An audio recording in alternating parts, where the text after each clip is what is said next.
Facebook. You can always go to my YouTube. It's called Latino America ISUPK. You know, that's where I'm broadcasting on YouTube, making sure that I keep everything documented for further references for anybody who wants to get in there and find it. Latino America ISUPK. If you've logged on to the Facebook one, let me know if I'm on. You know, it's always something with my computer. It's never right, but I'm gonna try to do it anyways, because regardless, ain't no stopping us from what we're doing here. We're gonna go on and we're gonna broadcast. We're gonna hold the truth down and we're gonna bring it out, because that's what we're here for. We're out here to bring the truth. And you know, as always, I try to represent my my brothers and sisters of the 12 tribes of Israel, all my Black, Hispanic, and Native American Indian. That's my goal here, to bring out the truth, to speak to my brothers and sisters, because we're all going through hard times. You know what I mean? So that's why I'm here. That's why I'm always out here trying to call on my brothers to represent. You know, it's kind of tough. Like I said before, there's a lot of brothers out there who are, you know, thinking for themselves, thinking that things are right, thinking that they can do whatever they want. But the reality is that there's a guideline set down. You know, the Lord has issued a guideline of how we got to do it, of how we got to be, of of what we got to teach, of how we got to be brotherly. You know, how we got to be in the brotherhood. And you know, a lot of people, I catch it all the time.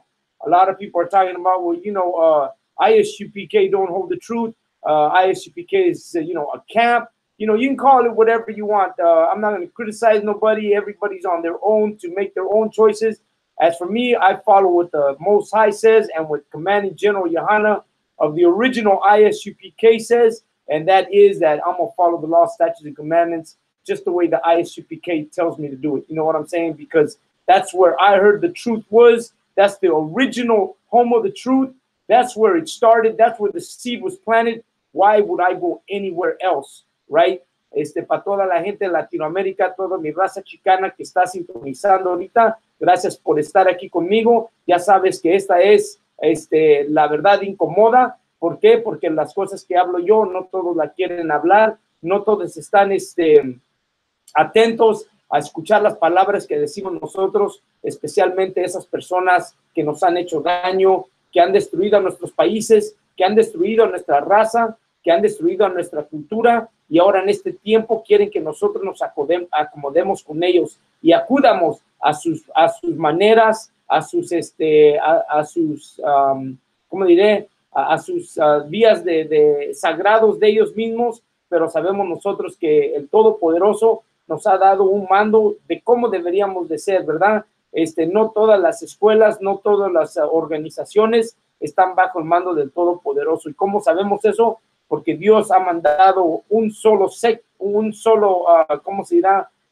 sola sección donde nosotros vamos a aprender. No se aprende de donde quiera, se aprende de un lugar donde Dios ha establecido sus leyes y sus mandamientos. Y hoy voy a hablar sobre eso.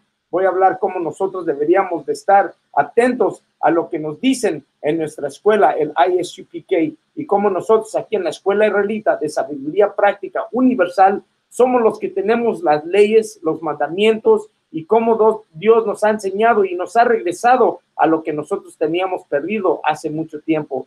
So for those of you tuning in right now, once again, I want to say thanks for tuning in. And, you know, what I'm talking about today is, you know, how there's a school established. The Lord did not establish different schools or different laws. He established one law, one body, one Christ, you know. And in heaven, there is not sections of angels believing one thing, sections of angels believing another thing. You know, that's not the way it works. When Paul was around in the book of Timothy, you know, the book of Timothy tells us that Paul had to write to the churches, the 7 churches, and remind them, you know, hey man, you guys are not, you know, following what you're supposed to follow. He says some of the people there, even the pastors or whatever they were back then, the priests, you know, they were no longer teaching what Paul told them to teach. They went out and began to teach something different. And in the book of Timothy, it tells us that Paul had to write to them and put them in their place and let them know, hey man, you know what? I left a guideline. You know, Christ left a guideline, and we're supposed to follow these ways, you know, and And what's happening here is you guys are going off this way. You guys are not doing what it's supposed to be, right? And today I'm going to go back in history, and I'm going to show you how even for our Chicanos, right? For my Mexican family, for my Centro Americano family, for my people from Latin America, I'm going to show you how even in our Aztec times, in our ancestors' time, whether Chichimeca, Mexica, Maya, or whatever you want, or wherever you're from, right? Even they had the same. They had guidelines. You weren't going to go off and teach your own, or you weren't going to go off and do what you wanted to do. Let me tell you something. They had strict rules. They had a strict guidelines, and the king, kids would grow up to follow these guidelines. You weren't going to go into a school or wake up one morning and decide, oh man, you know, I'm a warrior, and go out and do your own thing. Man, you were put to death for doing that. Let me tell you something. I'm about to break some story down, and I'm going to show you how if you think that you can just wake up one morning and think you can do your own thing, or you can go invent your own place, man, that's not the way it works. And for you Chicanos, I'm going to tell you something, man. For Raza, I don't know how many of you grew up in like, well, my era. I'm not going to go into that because I might give up my age, right? But you know, I'm old school, man. I'm old school right here. But in our time, if you wanted to get in, you know what I'm saying? If you wanted to get in, man, you weren't just getting in, man. You weren't going to wake up one morning and decide to give yourself a name and say, hey, I'm in, because that's not the way it worked. And when I say get in, that's a word we use, like, you know, when you saw somebody and, you know, he was a Mexican, and let's say you were at the store and you saw him, and, you know, you wouldn't hit him up by saying, hey, man, what side you from? You know, that's not the word. The word was, hey, man, you trying to get in or what? That means what? You're trying to get into the gang? You're trying to get into the barrio? What's up, man? You trying to get in or what? Because we can get you in. You know what I'm saying? It was an initiation. That's what it really was, an initiation. You didn't just give yourself a goddamn name.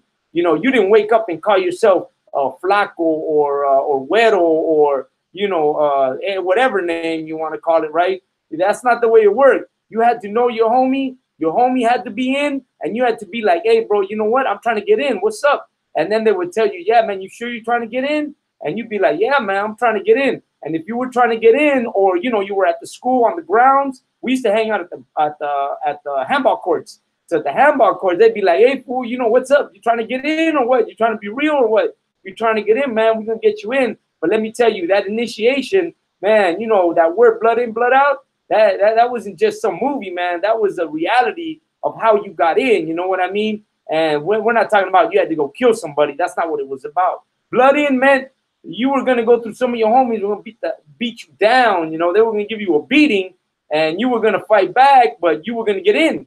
By the time you finished that beating, bro, you know, you earned your name. You earned your name by getting yourself a beating. You know, that's the way you got in. And let me tell you something. A lot of, I don't know why. Well, I know why. Because we Israel. That's why. And we were Israel, dead in the truth, dead in the reality, dead in how we were. But let me tell you, that initiation was how you got in. So today, a lot of Israelites are just, you know, well, you know, yeah, a lot of Israelites are over here giving themselves their own names, calling themselves, you know, by themselves. Man, come on, this ain't no Lone Ranger. You know what I'm saying? This is like this is a nation, and a nation has order, and that order has a way in and a way out. You know what I'm saying? To get in heaven, there's a way in, and there's, you know, that's it, and there's a way out. Yeah, you're right, there's a way out, but there's a way in. You're not just gonna get up one morning and think you in. You know what I'm saying? That's not the way it works, man. That's not the way it is. You know, you're gonna put in work. You know, you're gonna do the work that the Lord has sent us to do. You know what I'm saying? With Paul and them, the same thing, man. You know, you didn't just get up and go preach. With the Maccabees, you all know the story of the Maccabees. Same thing with the Maccabees, man. The Maccabees, they weren't just going out and preaching, man. You were either with the Maccabees, with Judas Maccabee, or you weren't.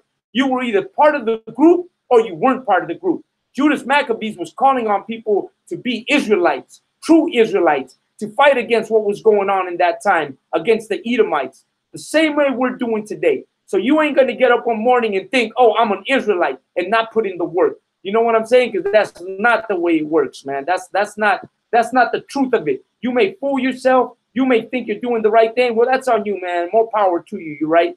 Yeah, if you think that's what it is, well, hey, man, go ahead and fool yourself if that's what you think. You know what I'm saying? But I'm about to break down some history. I'm going to break down some Israelite history, and I'm going to break down some native culture history. The Aztec, the Mayan, the Chichimeca, the Toltecas, all these people, man. You didn't just get up one morning and think, oh, I'm going to get a name. Hell no, brother. Let me tell you something. You better wake up to the reality. At me, Kazak Yad, I'm about to show you that history. I'm going to show you that. And nobody got up and gave themselves a name. You know what I'm saying? You didn't get up one morning and say, oh, I'm going to call myself this. Hell no, brother. Let me tell you something.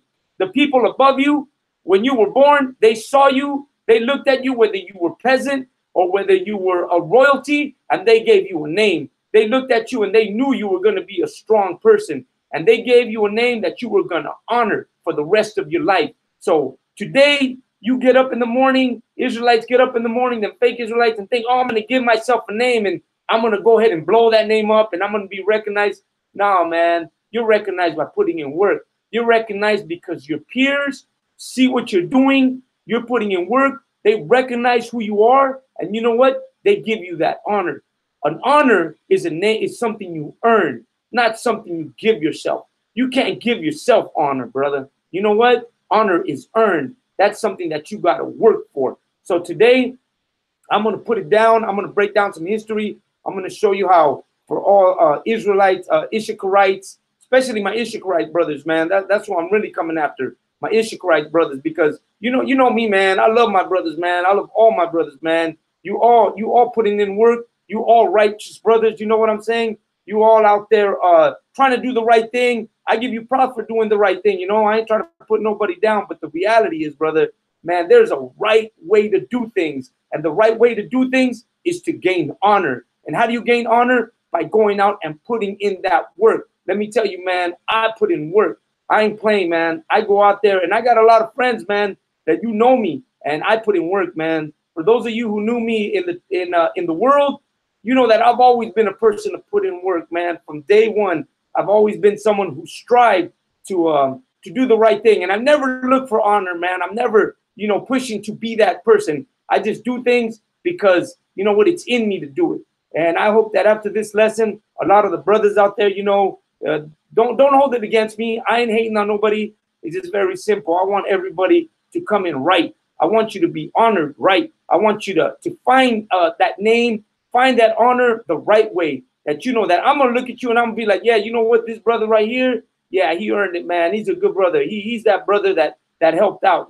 He's that brother that put in work. And who am I? I might not be a nobody to you. I might just be a whatever. But you know what? Most high in Christ, bro. I know that I'm putting in that work. And let me tell you, I know what the future holds for me. And as long as I keep putting in work the way I'm going to put in work, man, y'all all going to remember me, man. When I go out, I'm going to go out the right way. I'm going to go out left in a state of y'all going to remember me for all that I've done for my people. And for Israel, that's what I'm here for. Not to honor myself, but to honor my people. That's what it is. And I know that some of the words I speak to some of my old friends, it's kind of like, come on, man, I knew you in the world, you weren't like this, but, in the world, I didn't realize what my people were really going through, the struggle they were going through, and it says you cannot abhor Edomite being the white folks. I know we cannot abhor the Edomites, and I'm not trying to abhor nobody, hate or hurt or kill anybody. But let me tell you something. I hate the crimes that were committed against my people, the Black, the Hispanic, and the Native American Indian. The voice I raise, the things I say, it's not a hate for a people. It's a hate for what those people did to my people. That's what it really is. And it's that I'm bringing it out because, you know what? Sometimes I think about it and I think, we're not really hating because UPK is out there to get boot kisses. Now, I know that a lot of people are like, oh, man, you guys are ridiculous getting boot kisses and all that. You know what? We're doing the white man a favor by getting a boot kiss, because what we're telling the white man is, come over here, kiss my boots, that you might get some mercy from the Lord Almighty. You hear that? I mean, we're still asking you to come and get mercy. Man, that's us showing mercy to you. They're telling you, man, you know what? Your ancestors did wrong. The Bible's talking about he that leadeth into captivity will go into captivity. So we know that the white man is going to go into captivity. So the white man, you know, what's the best thing to do, white man? The best thing to do is kiss the boots of the prophets, that the Lord might find some mercy for you. And you know what? Give you into my hands. Because, you know, I'm a good guy, man. I'm not gonna whip you. I'm not gonna torture you. Some of my brothers might, but I might not do that. You know, I might be a good master, you know, and have you working with me, alongside of me even, you know, and that we might find mercy together, you know. So really what we're doing in the UPK is even calling the white man to find mercy for what your ancestors did, because the Bible is clear about he who leads into captivity shall go into captivity. Who took us into captivity? The white man took the black, the Hispanic, and the Native American Indian into captivity. And the Bible's talking about that. It says for the atrocities of your ancestors, right? Because of what your ancestors did, your children will pay for that. You see what I'm saying? That's terrible. That even my brothers in the world that I knew, you know, will go into that place. You know, I don't want some of my white brothers and friends that I knew in the world to go through that, man. I would never want that, man. I want the Lord to have mercy. And why am I saying this? Because, man, the Bible is clear that, you know what, for what your ancestors did, you're gonna pay for it.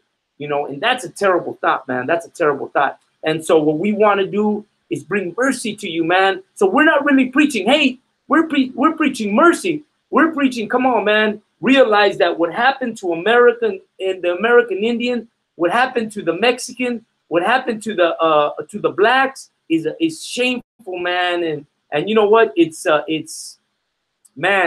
terrible.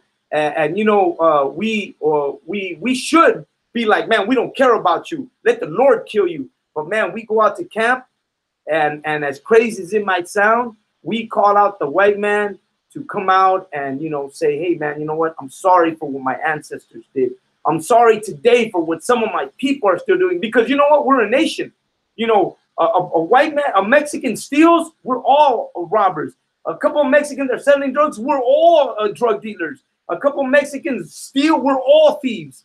My black brothers too. A few do a few things, and they're all judged for what all of them do. Let me tell you something. When the police pull over a black man, they don't care who he is. They only know that his skin color is black, and that's why they treat him like that. When Mexicans go through that, they're not caring what Mexican it is. They go straight to the point. You're Mexican, man, and that's why we're going to do that to you. You know what? Our native Indian brothers are on the reservations. Man, they're not all bad. Some of them are great people, but why are they all on reservations? Because we are judged as a nation. The white man judges us as a nation. So you know what? The white man, the Lord's going to judge you as a nation for what all your people did. Man, the few of you that are good are going to pay. And this is a warning that we're bringing out of the Bible that we know exists. And it's like a warning that we're bringing out and saying, hey, man, you know what? It's time for you, Caucasian people, to come forward and recognize that what you've done is atrocities. And when I say what you've done is because, you know, your ancestors did it. And let me tell you something. Everybody, we are our ancestors. Our spirits have come back in this time, and we've been here before. And now again, we're here once again. Why does my spirit feel this? Why do I speak this? Because my spirit is woken up to what has happened. And I realize that it's time for even me. Man, I sold weed, I sold drugs, I sold this and that, and I sold it to my brothers, man. I killed my brothers. How many families must have I broken up? How many of my brothers have I put into a position where they became drug addicts, right? How many of my brothers did I cause to go and do harm to another brother because of my own wicked ways of trying to get ahead? Well, you know what? I realized that. I realized, man, you know what? I did that to my brothers. I put them in that position. Why? Because of my own advancement, because I wanted to make money, because I wanted to have something. And let me tell you something. Because of my own greed of selling drugs or doing whatever I did, I caused my brother to fall. So you know what? It's time that I repent for what I did. And when I say repent, I mean never go back to what I've done. and never go back and bring my brothers into this poison that I once had. And today I choose to follow this path, to call my brothers out of this world and out of what they're doing and come into a state of, you know what, bringing my brothers to peace, right? Bringing my brothers back into where they're supposed to be, and that is the right place. And white man, it's the same thing with you. You know what? In the past, you did something to cause my people to be in the condition that they're in today. The Black, the Hispanic, and the Native American Indian. So it's up to you once again to come out and, you know what? Do the same thing. Do the right thing.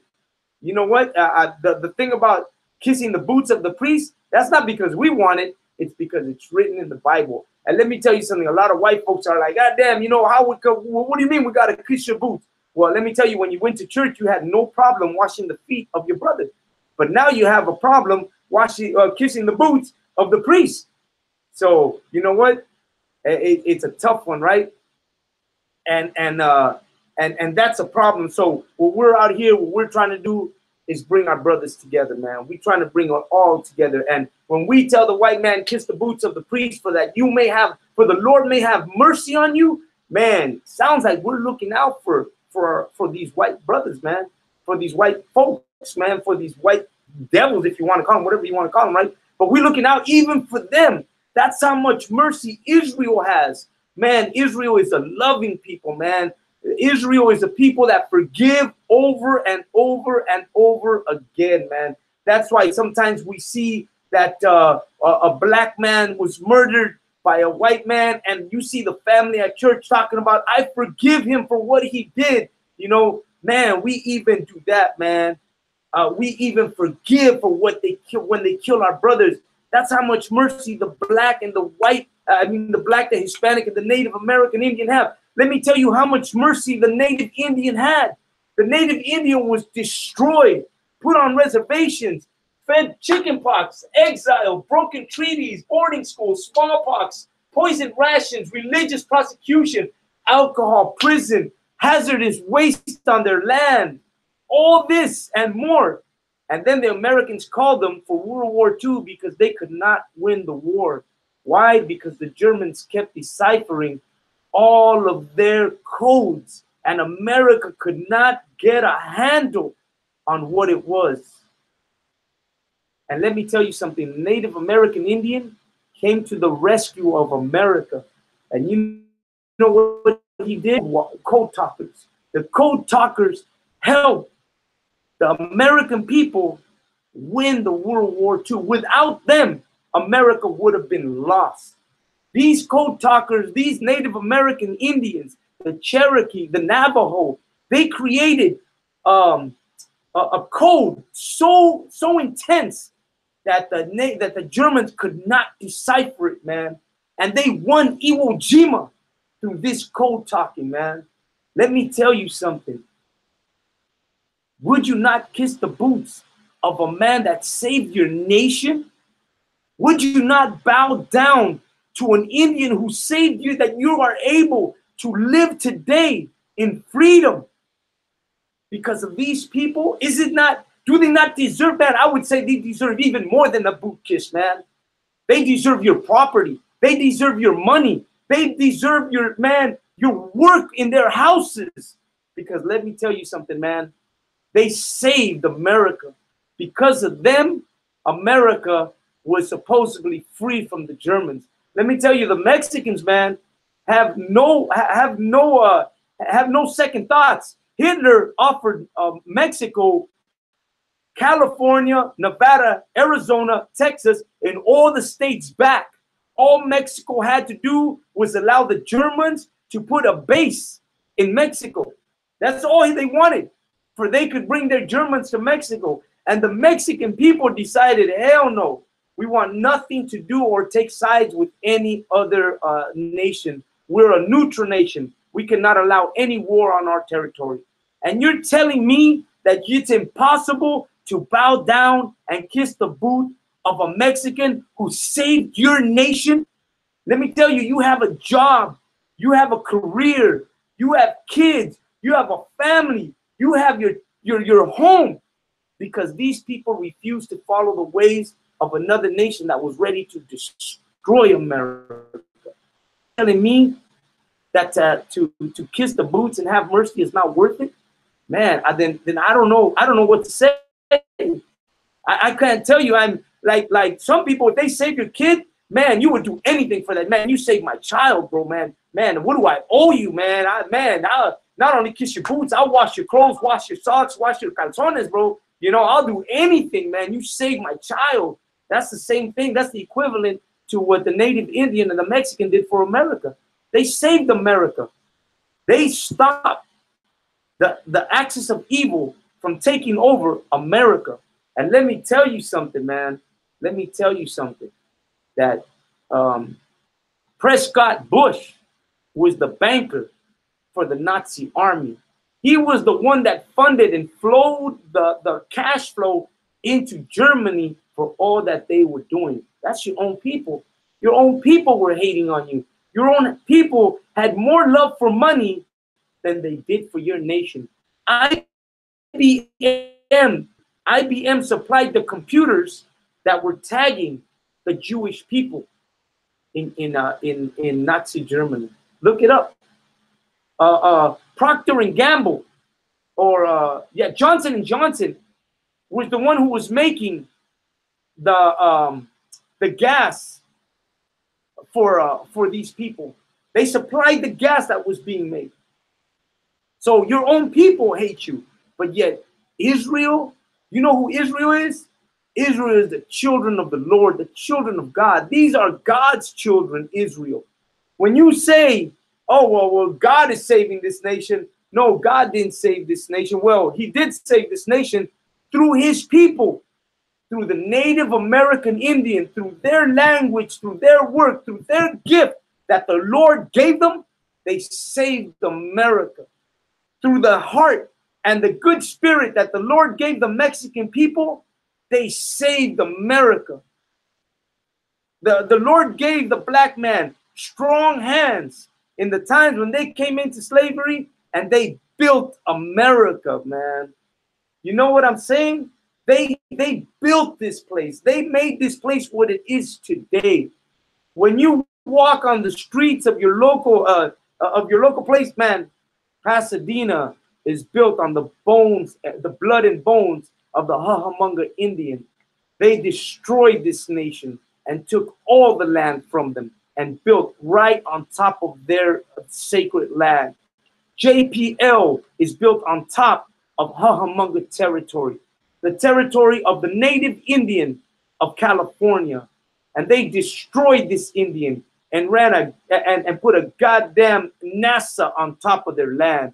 And today they poison that land because they dumped all of the nuclear waste that they used there. They dumped it into that river that used to run off the mountain, that creek that is now a creek, but it used to be a river that ran all the Royal Park Way. And you know what they have now? They have the Rose Bowl there. They have the JPL there. They have nothing but disgraceful things that have disgraced. Here's the Hahamunga Indian today. You know what? He's nowhere in sight. All that's left is monuments of what those people were and who they were. A peaceful people. You know what? The Bible says Israel was a peaceful people. That's what Israel was.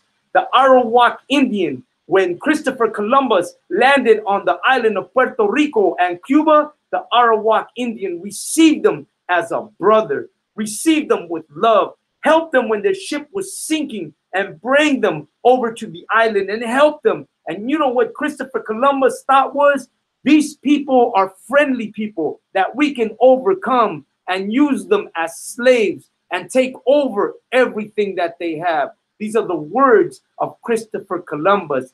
You know what Christopher Columbus said? He said they pay more for a 12 and 11-year-old female than they do for a slave. You know why? Because they were also pedophiles. Today, as you've noticed all over the net, they're trying to legalize pedophilia. They're trying to count it. They're trying to count it like a homosexuals or transvestites or transsexuals. And now they're saying that pedophiles is not a problem. That it's part of a regular type of a character that people have. You know what? That's a shame, man, that these people would even try to push that. That's why for the white man that's out there, man, you need to kiss the boots of the prophets and get away from those people that are destroying your nation, that are destroying your culture, that are destroying your people. And you know what? Don't get wrapped up with what's coming for these people. You know why? Because these people are preparing for slaughter. What does the Bible say? Prepare slaughter for their children, for the iniquity of their forefathers. And you know what? Let me start getting into the Bible. You know what? I always have to bring out the Bible because I don't want it to be my truth, because my truth doesn't count. You know what truth counts? The Bible's truth counts. And let me tell you, I'm going to start interacting with everybody out there. If you UPK and you know the precept that I'm talking about, write them up, man, and I'm gonna send them out. Right? Prepare slaughter for their children, right? Because you know what? That's what the Bible says. Because that's the truth right there. And I'm gonna bring it out right now where you can find this on the King James Bible. You know why I bring King James? Because it's the closest one that we can get as to what it is in the Hebrew. That's why we use this one, because it's the closest to the Hebrew. We wouldn't choose no other Bible but the King James Bible. It holds all the true documents, including the Apocrypha, which is important. So if you got your Bible, let's open up. Let me get my Bible here.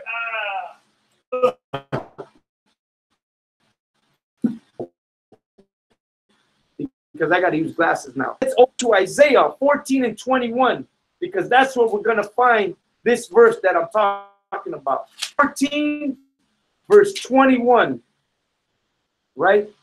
13, 14. And I'm going to go into that 16, 11. Alan, that's correct, man. That's exactly the one we use. That's the one we're talking about, brother. And I want to say, Shalom Yahweh, Hashim Yahweh, Shabrakatah, to Aman Gabar, Alan, Jonathan, everybody out there, man, watching the show, man. Most High in Christ, that you guys have tuned in and that you're watching. We're going to learn something today, because it's for all of us, man, including my reading of Isaiah 14:21. This is straight out of the Bible. This is what the Lord is saying, not what I'm saying. It says, prepare slaughter for his children. For who? For his children. Who is the word he's talking about? Well, it's talking about a nation, because the Lord sees us all as nations, not as individuals. We are a nation. And the nation he's talking about is the nation of Edom. Edom is the nation in the Old Testament who were descendants of Esau. Esau had a lineage of family, and they were known as the Edomites. You can go into some of the old pictures of Idumea, and you'll see the structures in Idumea. If you got Google search Idumea, and take a look at the structure and how they used to, and you'll see that America, Rome, Spain, and a lot of the Spaniard temples that are out there today are the same structures as the structure that you find in the old. It's one of the seven wonders of the world, Idumea. And you'll see how it relates to these people known as the Edomites. Prepare slaughter his children for the iniquity of their fathers. Now, what is an iniquity? Man, I'll tell you what iniquity is. Iniquity is what they did to the Native American Indian. That's an iniquity, man. Iniquity is when they hung the Mexican people in order to take their land. That's an iniquity, man. Iniquity is when they bring the black people across the sea and would throw them over the side of the boat when they were sick. When they had them laying naked side by side at the bottom of the boat, defecating on each other, pissing on each other, women having their periods, man, children dying down there. That's an iniquity, man. That's what that is. And then they bring them here, and when they would have children, they would sell their children off. Man, that's an iniquity.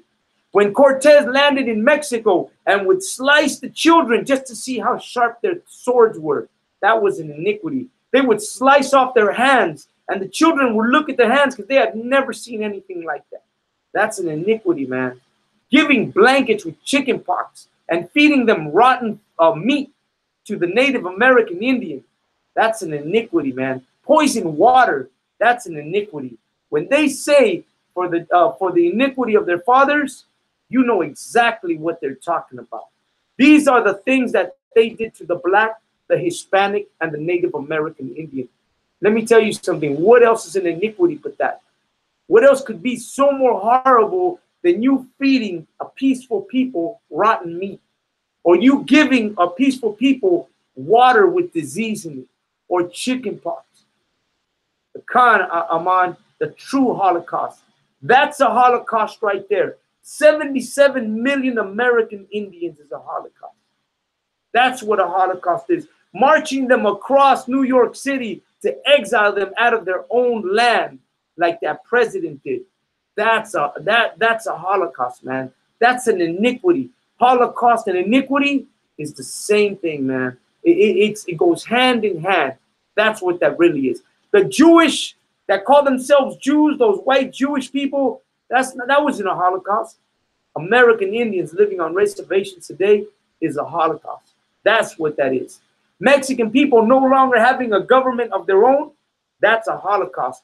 Black kids being shot in the street by white police officers and being called on because you're at a swimming pool, or being called on because you're at a restaurant, or being thrown out because you got to use the restroom, or just being discriminated on, man, that's iniquity right there. Let me tell you something. That's to have shame, man, for what your fathers did to these people. That's what that is, bro. Goes on to say that they do not rise. You know why he's saying that they do not rise? Because look at how much they've risen. Look at how much the white man has done. He has taken over all the kingdoms of the world. Today, we live in the white man's kingdom. America runs everything. How do I know that? I'm going to tell you how I know that America runs everything. Because the American dollar is the world currency today. You can use the American dollar in any country in the world. Well, now it's breaking down to less, but you can use the American dollar in any country in the world. In Mexico, in South America, in China, in Europe. But let me see you try to use a peso in America. You can't. Or let me say you try to see a French a dollar in America. You can't. Or the yen in America. You can't. Or any other coin, any other currency in America. You can't. You cannot buy oil. Like countries cannot buy oil without using the American dollar. You know why? Because America runs the world. Because America is the new Babylon that's written in the Bible. They're the ones who run everything. It's their kingdom today. That's whose kingdom it is. But let me tell you something. We're seeing the end of this kingdom. The end of the world. And you know what the word world means? If you don't know, I'm going to break down, because I know a lot of my brothers in the UPK, they know what world means. World means a society. It doesn't mean a globe. When they say a world, they mean a society. The world of sports, the world of music, the world of entertainment. This is a world. This is the definition of the word world. The word earth means a globe. And we're going by biblical terms. The oldest book in the world, KJV, the Bible. And it tells us what the word world means. And it means a society. So we know that the society of the white man is coming to an end. It's coming to its point of fruition of where it's just going to stop. It's no longer going to go no more forward. Already, they're turning against each other. America is destroying itself from within. We see kids shooting up schools. We see them rioting against each other in the streets. We see Europe. When the president went over to Europe, your president went over to Europe, people are marching in the street against them. You know, why? Because they hate America. You cannot be America no more in no other country because they see you as a threat. They see you as an enemy. Soon it's going to be that an American cannot travel. In Mexico, in Acapulco, when white people go there, they're not treated the same no more. Didn't they beat and kill a white man over there because he was calling them names? And you know what? He was calling them wetbacks, and they were tired of that. And you know what they did? They beat him, and they killed one of them. Because Mexico is tired of white people. They're passing a law where in Mexico, white people can no longer own property in Mexico. Why? Because they're trying to get them out. And with the wall that Donald Trump is building, man, this is just going to become a bigger problem. Let me tell you, South America, they don't want nothing to do with white people no more. Venezuela, when Hugo Chavez came into power, man, he took out all the white politicians and anybody who owned properties that were not Venezolanos. Man, they were taken out of Venezuela. Why do you think that happened? Why do you think Venezuela is in the condition that they're in today? Why? Because one of the problems is when you go against the white man, you're going against the enemy. You're going against a power because the white man has a lot of power. America doesn't grow food. America has no, what do you call it, like resources no more. What America does is build weapons and sell weapons to everybody else. We know that that's true. They make weapons and sell it. Operation Fast and Furious sold weapons to the Mexican people and destroyed Mexico. Man, I'm Mexican, and I know that in the 1980s and the 1970s, if you were caught with a simple bullet, you were doing time in prison for a simple bullet. There was no weapons in Mexico. You could not run around with weapons. But America changed that for Mexico by bringing in weapons like crazy into that country. And today there's an epidemic of murder, a street fire, and just weapons all over the place. You know what I'm saying? It's become a problem. Why? Because America put its hands on a weapon, gave it to Mexico, and Mexico was cursed with the weapon that America gave it. You know what I'm saying? That's how you got there. Let me tell you something. Another thing that I'm going to mention is Central and Central America, especially, man, I'm going to go straight into Central America. Central America today has a problem with gangs, 18th Street and Mara Salvatrucha. These are the two gangs in Central America that are destroying Central America. And do you know where those gangs came from? They came from America. These people came to America in the 80s, got infected with the gang violence in America, and took it back to their country and destroyed their countries. You know why? Because they were infected with a disease that they picked up in a country that's diseased already. And let me tell you where gangs started. Gangs didn't start in Mexico. Gangs started in America. You know where Mexicans gangs started? Let me tell you something. Tune in because I'm going to do a whole study on this one, but I'm going to break a little bit down on you, and you're going to look out for what I'm about to get into right now. The story is known as the Zoot Suit era, right? And the Sleepy Lagoon incident. If you don't know about the Sleepy Lagoon incident, it's because you don't know where gangs started. The Sleepy Lagoon incident was in the 1940s. Let me find it real quick because I'm going to break it down the way it's written down because I want to tell you what it is. But I think if I break down the historical point, the next time you tune into my show and I'm ready to give you I'm going to do a lecture on the culture of Israel. I'm going to break down where we came from with all this, okay? So if you don't know about Sleepy Lagoon, you might want to look into it, okay? Because it's important. Sleepy Lagoon incident. And I already have a whole study done on it, but I'm going to kind of break it down a little bit easy, okay? So the Sleepy Lagoon incident was an incident that happened here in California.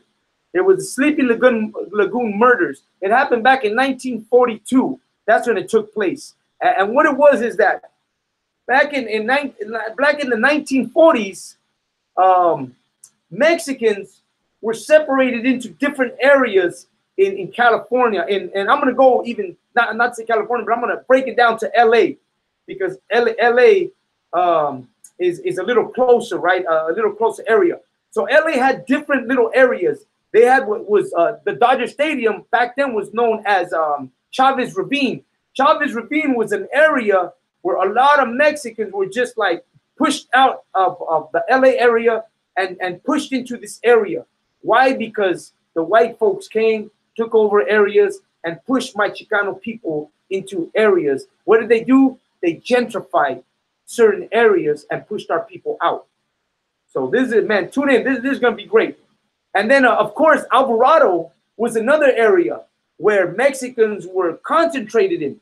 El Monte was another area. San Fernando was another area. And like this, different little counties were LA was being gentrified, and they were pushing my Latino people into gentrified areas. I mean, pushing out of the areas, gentrifying them, and pushing them into communities. The Chavez Ravine was one of those communities. Loma Alta was another one of those communities. These parks were another communities that were just the same, where Chicanos started to gather and build homes there, and second, third, fourth, fifth generations began to go there. So, come on, let's face it. These communities are growing, and who's growing in them? The kids are growing in them. Us youngsters are growing up in these communities. And when you're 15, 16, 17, 18, 14, you know what? You're a teenager.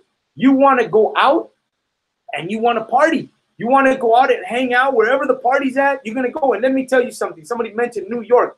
New York was the same thing.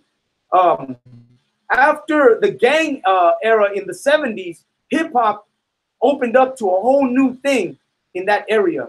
There was a great, there was a lot of people that were coming out with a whole new movement called hip-hop.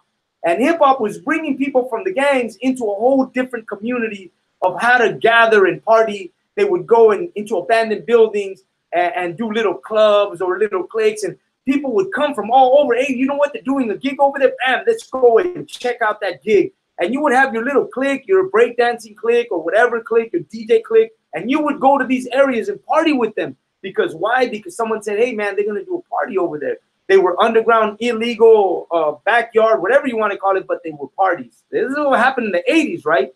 And you would go over there and do your parties, right? And you would, gather people. Same thing in the 40s. This is Israel. That's why I'm telling you that I'm going to do a whole teaching on our culture.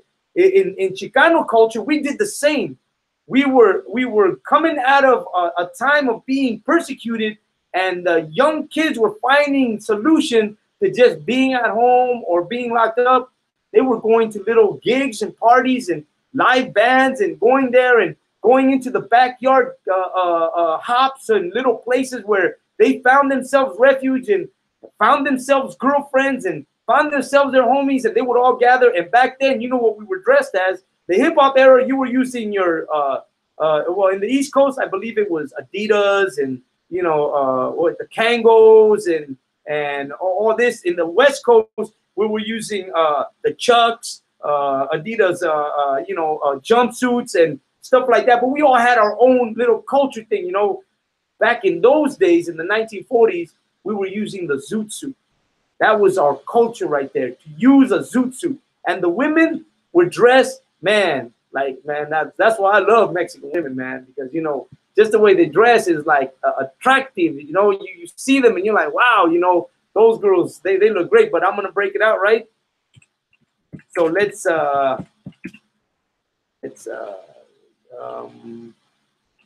I'm going to bring it out real because I want to go into this while I'm speaking. I'm kind of give you guys a little kind of like a look at what we're looking at when we talk about how our culture was a great culture, how we had so much pride in how we looked, how we dressed, the things we did, our music, you know what I'm saying? And how we were looking like this, you know what I'm saying? So, and this was in the 1940s when you would see our people doing this in cliques, in masses, that's what we were like. That's what our people look like, And so I'm going to bring the camera over here right now. And you're about to see, I'm going to flip it real quick, right? And see that? This is a black man and a Mexican woman, right? See that? We were one people. We dressed alike. We did the same things. We were a culture of people. And to the Mexicans, this was known as pachuco. See? That's a pachuco right there. The chain, the long tux, that was the in thing, that's what we looked like. That's what we were. That was what we were like. Jose Gomez, Shalom Yahweh, Shim Yasha Barakatah. Thanks for watching. So this is what our people were like. These are pachucos. This is what our people look like. If you don't know what those shoes are, I'll tell you what those shoes are. For my black brothers and all my brothers right there, those are Stacy Adams. That's what that was in, to use the Stacy Adams. Let me see what this guy's wearing here. Look at the Stacy Adams, right? The nice suit. This is what our people dressed like. We were clean dressed people, man. We looked you know, we look like, it was our culture to look like this. Our women look fine, you know, dress nice. You know, not only us, our black brothers, man, right behind us, man, with the same style, the same clothing. You see that? Those are our brothers right there. That's how you know Israel is one. You know why? Because we all have the same culture. You know, we all have the same look. We all are one people. This is what our culture was like. This is what our people were like. You see what I'm saying? Women looking beautiful, our women looking fine. You know what I'm saying? This is why the white man hated us. You know why he hated us? He hated us because we were well-dressed people. And let me tell you something. This right here, people may think this is LA, but this is Cuba. This is Puerto Rico. One of the greatest artists in Cuba was known as Pérez Prado. Pérez Prado was the father of what was his man? I'm trying to think of the name of his music, but it'll come to me. But if you know it, let me know. Pérez Prado was a great man, man. He had it all going on with his music and everything. And this is what our people look like.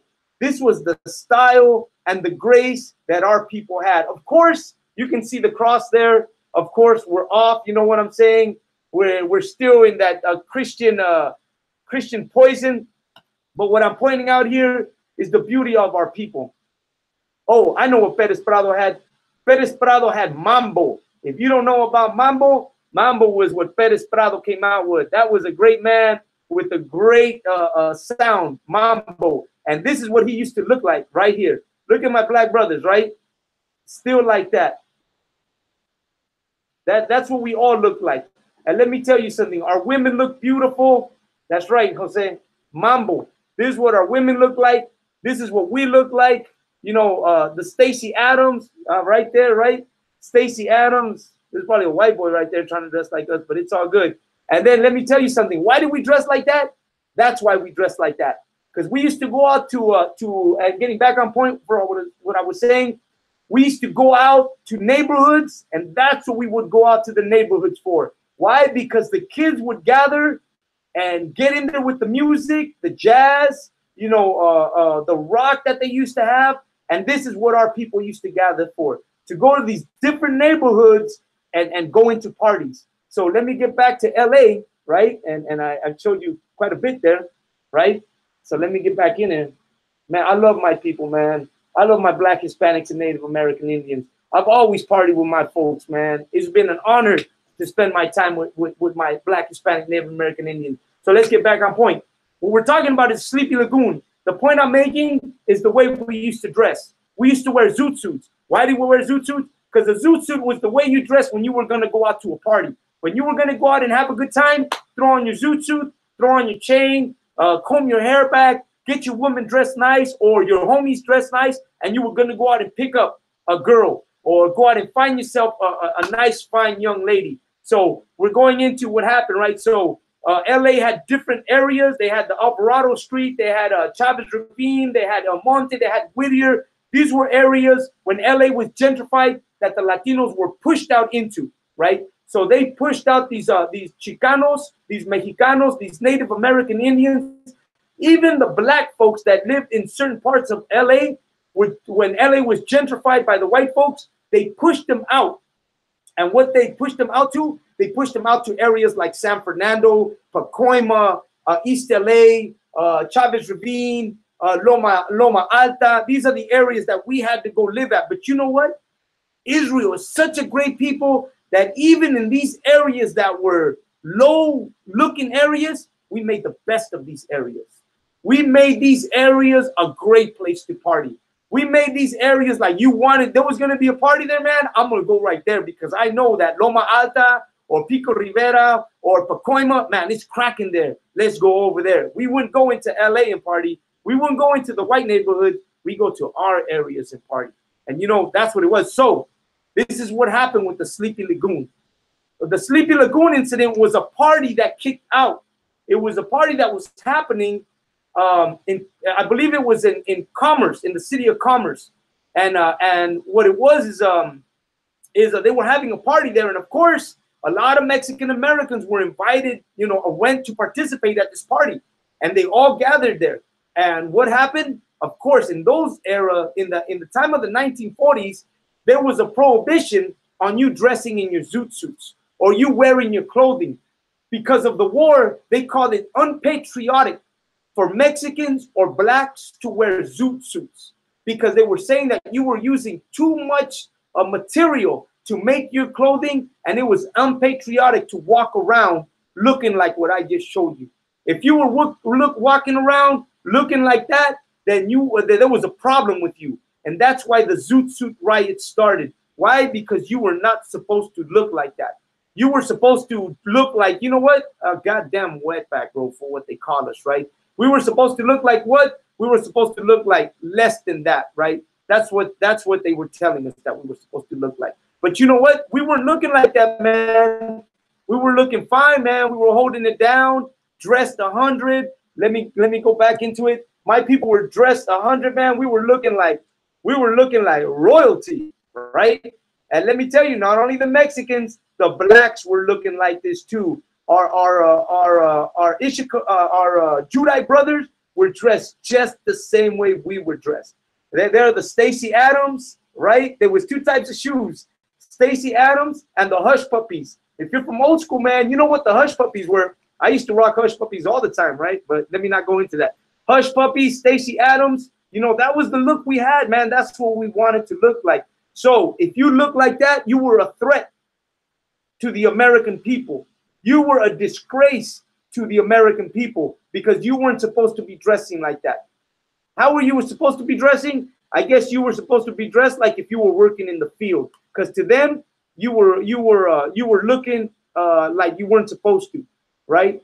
So what did we do? We didn't care, man. We went out and we looked like this right here, right? And let me tell you, blacks and Hispanics, man, they can cut the dance floor easy. So Sleepy Lagoon. So we're at this party. We're all enjoying a great time at this party. And what happens next? Right. Something happens that there's a shooting at this place. And what happens? That a fight supposedly breaks out. And what happens next? A young man is killed. And this is what our ladies look like. This is what we look like right there. This is the Chicano movement in LA back in the day. This is our way of dressing. This is our clothing. This was our hair. This was our women look like this. Our women were looking fine. You know, we were always out there looking like 100. Why did you love Mexican women? Because Mexican women always look fine, man. Our black sisters always look fine. Native American Indian women, man, you know, they looking fine too. You know what I'm saying?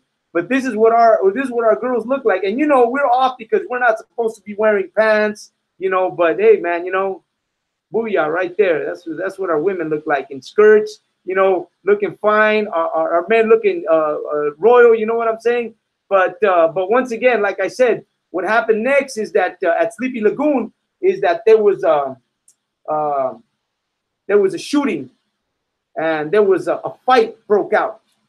And the next thing you know, one of the kids that was there at the Sleepy Lagoon incident, his name was Jose Gallardo Diaz. Jose Diaz was stabbed and beaten, and he was found on the side of the road near a swimming hole. It was known as the Sleepy Lagoon in the city of Commerce. Diaz was taken, you know, of course, he was taken by the ambulance. He died, you know, he died before he got to the hospital. And you know, but let me tell you what happened. This is what really happened, because it's been a mystery to this day. They could not figure out who killed this kid, but the police blamed gang violence. The police said that these kids who were at this party dressed in zoot suits had a fight between each other, and they stabbed and beat this kid. And they said that they took 17 Mexican American kids, like 20, something like that, and arrested them all and blamed them for the murder of this kid. And let me tell you what it was, that, you know, when you're gonna appear in court, you know, they change your clothing. They make you wear the clothing that, you know, the stripes, I guess, back in that day. But let me tell you what they did to these kids. These 20 kids that appeared in court, they did not allow them to take off their zoot suits. They made sure that the jury that was going to condemn them seen them dressed and with their hair just the way they looked at the party. They made them look like they were gang related, supposedly, to them. In their eyes, dressing like that was a disgrace. That was against being against being patriotic. You were not patriotic. So they made the zoot suit, they made it look bad. They made looking like that a problem. They started that's where gangs began to really originate. And you know what the sad part probably was is that a lot of the other kids that were at that party probably started believing the propaganda that the city was pushing out about gangs, about kids from different communities, about murders. They were probably pushing that so much because you know what? America is real good at pushing propaganda. And they were pushing it so much that they began to believe that it was true, that different kids were from different gangs and they were going to these parties just to start trouble. But before that, that wasn't so. It wasn't one party that happened. They were having multiple parties all the weeks. They were looking forward to going out to the weekend to different communities to party. But yet that day at that certain party, that made a difference for the rest of the Chicano generations, for all of us. It made a difference. It made us think that we were all against each other, that my community was better than your community, or that we were better than your community, that ours were tougher, or that we had that you weren't going to do that to our community. You know, that's what they made it seem like. They made it seem like they made us go to war with each other. And let me tell you something. Didn't they not do that to the Black Panthers? Did they not separate the Black Panther and bring blacks against each other with the Bloods and the Crips? Do we not know that story? Then what makes you think that the story of the Blue Lagoon wasn't the one who started the incidents of Mexican against Mexican violence? Yeah, we fight. Of course we do. But we would not beat someone and stab them the way they did and then go all out and put it on the news like they did back in 1942 at the Sleepy Lagoon incident.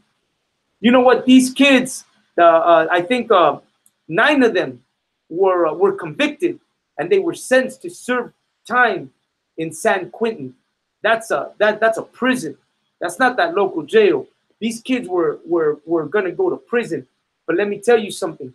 This whole thing started off the Zoot Suit riots. This is what made everything blow up in their face. Because you know what? Like everything, you can only go so far. Let me tell you something. Sleepy, the Sleepy Lagoon was the incident that really shot off the gang violence, the rioting, and all that happened to our people. And this all happened in 1942. And that's why I say that this thing that happened to us separated us. This is what separated Mexicans and made gangs come to flourish and, you know, see us all as our own enemies. Really what happened here is that the white man put his poison on us and separated us. What we used to go to cliques and little house parties became a problem for us. We were no longer going to these parties. Now we were worried about gang violence. You know what? In New York, the same thing happened. You know, the hip hop era, when hip hop first started in New York back in the early 70s, 78, 77, 78, 79, you know, gang violence had stopped. The gangs in New York, all of them that were around. If you've seen that movie, The Warriors, you know, that movie, The Warriors, kind of depicts what gangs used to be like. Well, right after the time of the Warriors, that's when hip hop started to come into play. And a lot of the young kids were growing up into an era saying, man, we're tired of the gang violence. We're tired of, you know, not being able to walk our streets. We want something different. And a whole generation of kids woke up to something completely different. And that was a movement of music and peace. You know what I'm saying? And let me tell you, LA had the same thing. We went through the same thing. LA is no different than New York. we got out of one era and moved into another era. Let me tell you something. There was a time in, and I know because I grew up in LA, right? But there was a time in LA when there was a lot of gang violence, and that was in the 70s and the 80s, early 80s, a lot of gang violence. We had cliques all up in the different areas, Planton, 18th Street, White Fence, Rebels, you know, all these gangs that flourished up here, you know, in the West Coast. These were the heavy gangs that you know, that ruled out here. Florence, you know, all these gangs, Tortilla Flats, you know, these are the gangs. In the 80s, there was another movement in LA that took place, and that movement was another music movement. But of course, Latinos have a different style than my Judite brothers. The style that came out here was kind of like a club style, where we began to flourish with a whole different idea of how to get together and party. I'm about to show you something that maybe you don't know about LA, and not a lot of people know about LA, but those that grew up in the time that I grew up, we kind of knew about that, right? And I'm gonna bring it out a little bit, right? And let me see if I can find it. And let me bring it out here. It was a whole different era that started in the 80s, and it shot off a whole different lifestyle for the Hispanics out here. And let me bring it out.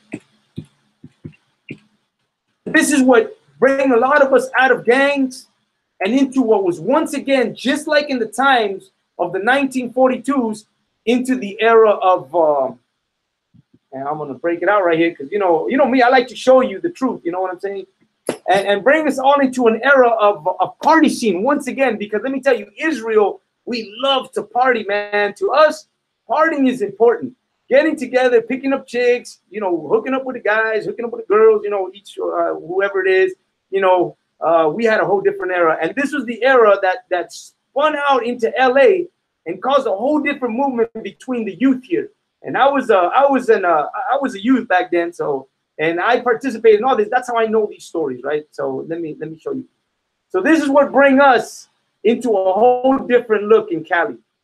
And that was because we started looking at cars. We started looking at, you know, at what we were going to ride in, what was going to get us some girls, you know, how we were going to pick up on some chicks, you know what I'm saying? How we're going to get the honeys, you know, and we began to see this as our way out. This is what bring us into a whole different era of music, the clubs. We'd have little DJ groups, and each one of our DJ groups would go out and hook up with other DJ groups, and we would cruise. You know, we would go cruising. The Tommies, you know, it was called Tommies out here. Tommies, East LA, the cruising in East LA, the cruising on Hollywood Boulevard. Whole different era. It took us to a different era once again. An era of having a good time, and no longer the Cali bugs. You know, this is a California style bug. That's what got us out of the nonsense and into a whole different realm of you know, how are we gonna perceive each other? You know, how are we gonna see each other? How are we gonna hook up again and enjoy life the way it should be, and not enjoy life, you know, the way that that the gang violence came up on us, you know what I mean? And so this is what we found out here in Cali. What we found is the car culture. That's what it was. It was a car culture, and this was the bugs that we used to roll in. You know, this is the culture, a grasp, and get us out of the situation that we were in. And why am I doing this? Because I'm showing you that what happened to us in California was that once again we try to get away from the violence and try to find a way to unite. And how do we manage to unite? Was very simple, because we came up with a solution, and the solution was always a culture that we have. And this is the culture of the Latinos and the ISUPK brothers and all of us. This is the culture we carry, man. We carry a culture known as ISUPK, man. This is how we know that we are these people. Why? Because, man, we find solutions to our problems, right? And so this was our solution in the 80s. Our solution in the 80s was to hook up once again, go to the clubs, pick up on the girls. How do we pick up on girls? Man, those are magnets. Open the door, girls jump in. They saw your car, you were like, hey, man, it's good to go. We gonna ride, you know. We go cruising in East LA, we go cruising in Whittier, and once again, we came back, and Mexicans were no longer shooting Mexicans. We were no longer in the gang violence. We found a solution to the problem. And the solution was, the problem was, just like in 1942, clicking up and going to different events that we would do. The blacks, the Hispanics, you know, I know from blacks and Hispanics, right, here in LA, that we would go to different parties, man. That's what we would do. And in 1942, you know, the white man found a way to put an end to that. And the way he put an end to that was very simple. He murdered one of our own and then blamed it on ourselves and caused us to go against each other. Let me tell you, in the 80s, it was going great. We were at the parties. We were doing fantastic. We were doing great. The backyard boogie. And you know what happened? I'll tell you what happened in the 80s. The white man came into our neighborhoods and put crack in it. And what happened to all my people? We cracked out. What happened to those kids I used to go party with? Man, they cracked out. They started getting into the meth. They started getting to crack, into cocaine. And you know what? I started seeing a lot of the brothers that I grew up with dying. I started seeing them kill each other. I started seeing my neighborhood, own people that grew up in my own neighborhood were shooting and stabbing each other and killing each other, man. Lives were taken of people that grew up, you know, as kids together. And over crack, over cocaine, they murdered and killed each other, man. Some of them went to prison. And you know why? Because they put that in our name. Something. Where I was growing up, I have no idea what crack the hell was, or how to make it, or how to cook it. Someone came into the neighborhood and placed that in our neighborhood and gave us that recipe. The recipe was a recipe of destruction. And we know who did that. Bill Clinton did that to our neighborhoods. Bill Clinton destroyed the neighborhoods where we were having a great time as DJs and partying, got infected by that same poison that they put into our neighborhoods. And let me tell you something, why I came up with this whole, why I veered off to this, is because I was saying Central America is poisoned by the gangs that used to be in LA. You know where the gangs came from? Right there, the Sleepy Lagoon. They infected our people with the ideas of different gangs and different cliques. And that poison has gone on forever. And today, that poison that started in America has now been taken to Central America. And you know what? It's poisoned the mind of people of El Salvador, of people of Guatemala, of people of Honduras. And today, the gang violence there is worse than it is in America. The same thing about spreading guns into different areas happened to my Mexican people. And my Mexican people are dying now for the gun violence in Mexico that America took there. The gang violence that destroyed our communities in America is now destroying Central America. And you know who did that? The white man did that. These people went in there, fed us this poison, and has destroyed our people. I posted a post this week. It said, Christianity is a virus, and you cannot save your people while you're still infected. And that's what we're infected with. We're infected with these viruses that still cling to our people, and we're still destroying our people to this day. That's what we're doing. We're destroying our people with this virus called Christianity, with this virus called Catholicism, with this virus called I'm American. That's a virus. To be American is a goddamn virus. Because America does all this, and now you want to be American? I wouldn't want to be anything that would destroy another people. Why would I even want to clothe myself in something so wicked, so destructive? You know what I'm saying? Why would I want to do that? I can't call myself American. I could never call myself American because America destroyed my people. The American dream is the Latin American nightmare that my people are still living to this day. They have not recovered since 1492. 500 years plus of oppression and destruction and just hatred towards blacks, Hispanic, and Native American Indian. And you know what? We cannot live like that. We cannot go on thinking that everything is going to be okay and that we're going to be able to recover from what's going on. It's impossible. And let me tell you something. Our people, the Mexican people, and this is, I'm going to go right to the beginning of the class, prove that we come from a line of these kind of fights historically, from the times of my people, the Aztec people. And let me tell you something. It's been going on for a long time. This has been going on since 1492, since the white man stepped on top of our soil. We've become not only a destructive race, but a poisoned race. That's what we've become. And let me tell you something. For those Israelites who have decided, you know what, I'm gonna call myself my own name. I'm gonna get my own group. That's the problem. That's why we've been separated, because we have not learned to come together as one nation under one roof. And you may say what you may say about, oh, ISUPK is not the home of the truth. There's other places. But let me tell you something. The Lord set his hand on starting the waking up of the Israelite nation. And he started it at 125th Street, Harlem, New York City, at the ISUPK. That's where he started the waking up of Israel under the 7 heads that were there. And all the 7 heads agreed to give commanding General Yohana that throne right there to run this school and be the commanding person in charge. Not because he said, but because they all agreed to it.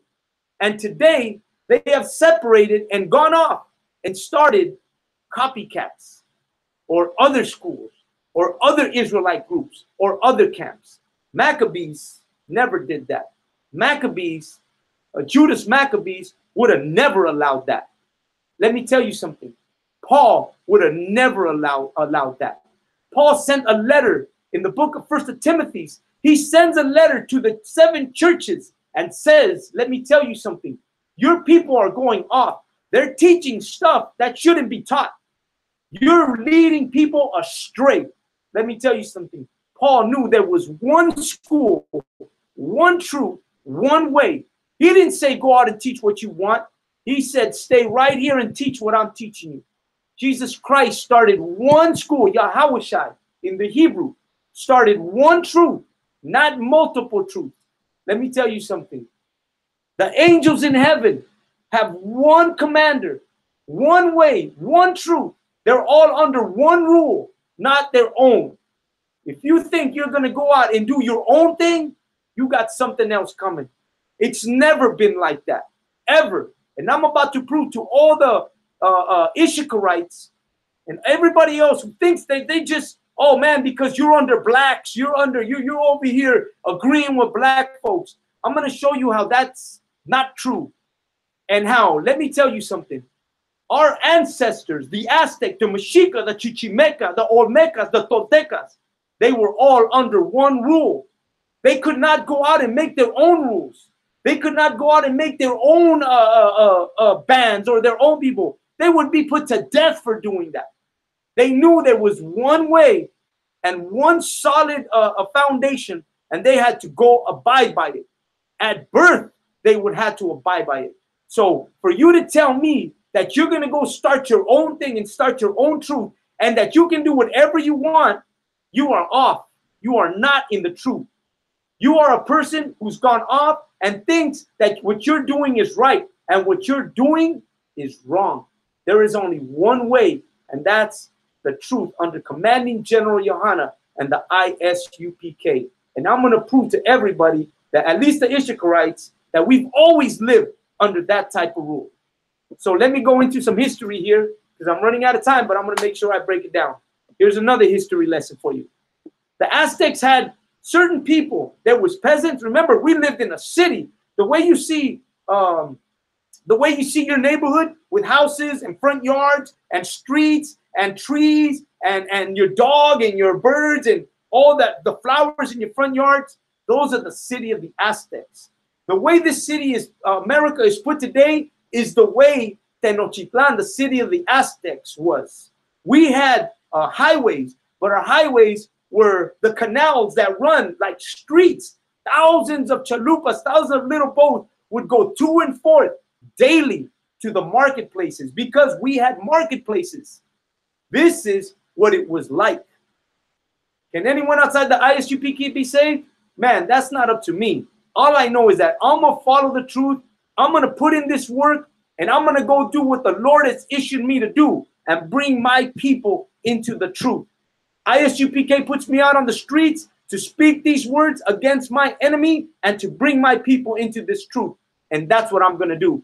Whether you think it's right or wrong, in my heart, I know it's right. And let me tell you something. I don't go out there and do it for nothing. I do it because my spirit is the spirit of strength. I speak for my ancestors, and I will do the right thing. Here we go. So our cities were major cities. So our cities, our children would grow up under one rule, and that was that if you were a peasant, or if you were royalty, or if you were even from anybody, you were going to go to a school.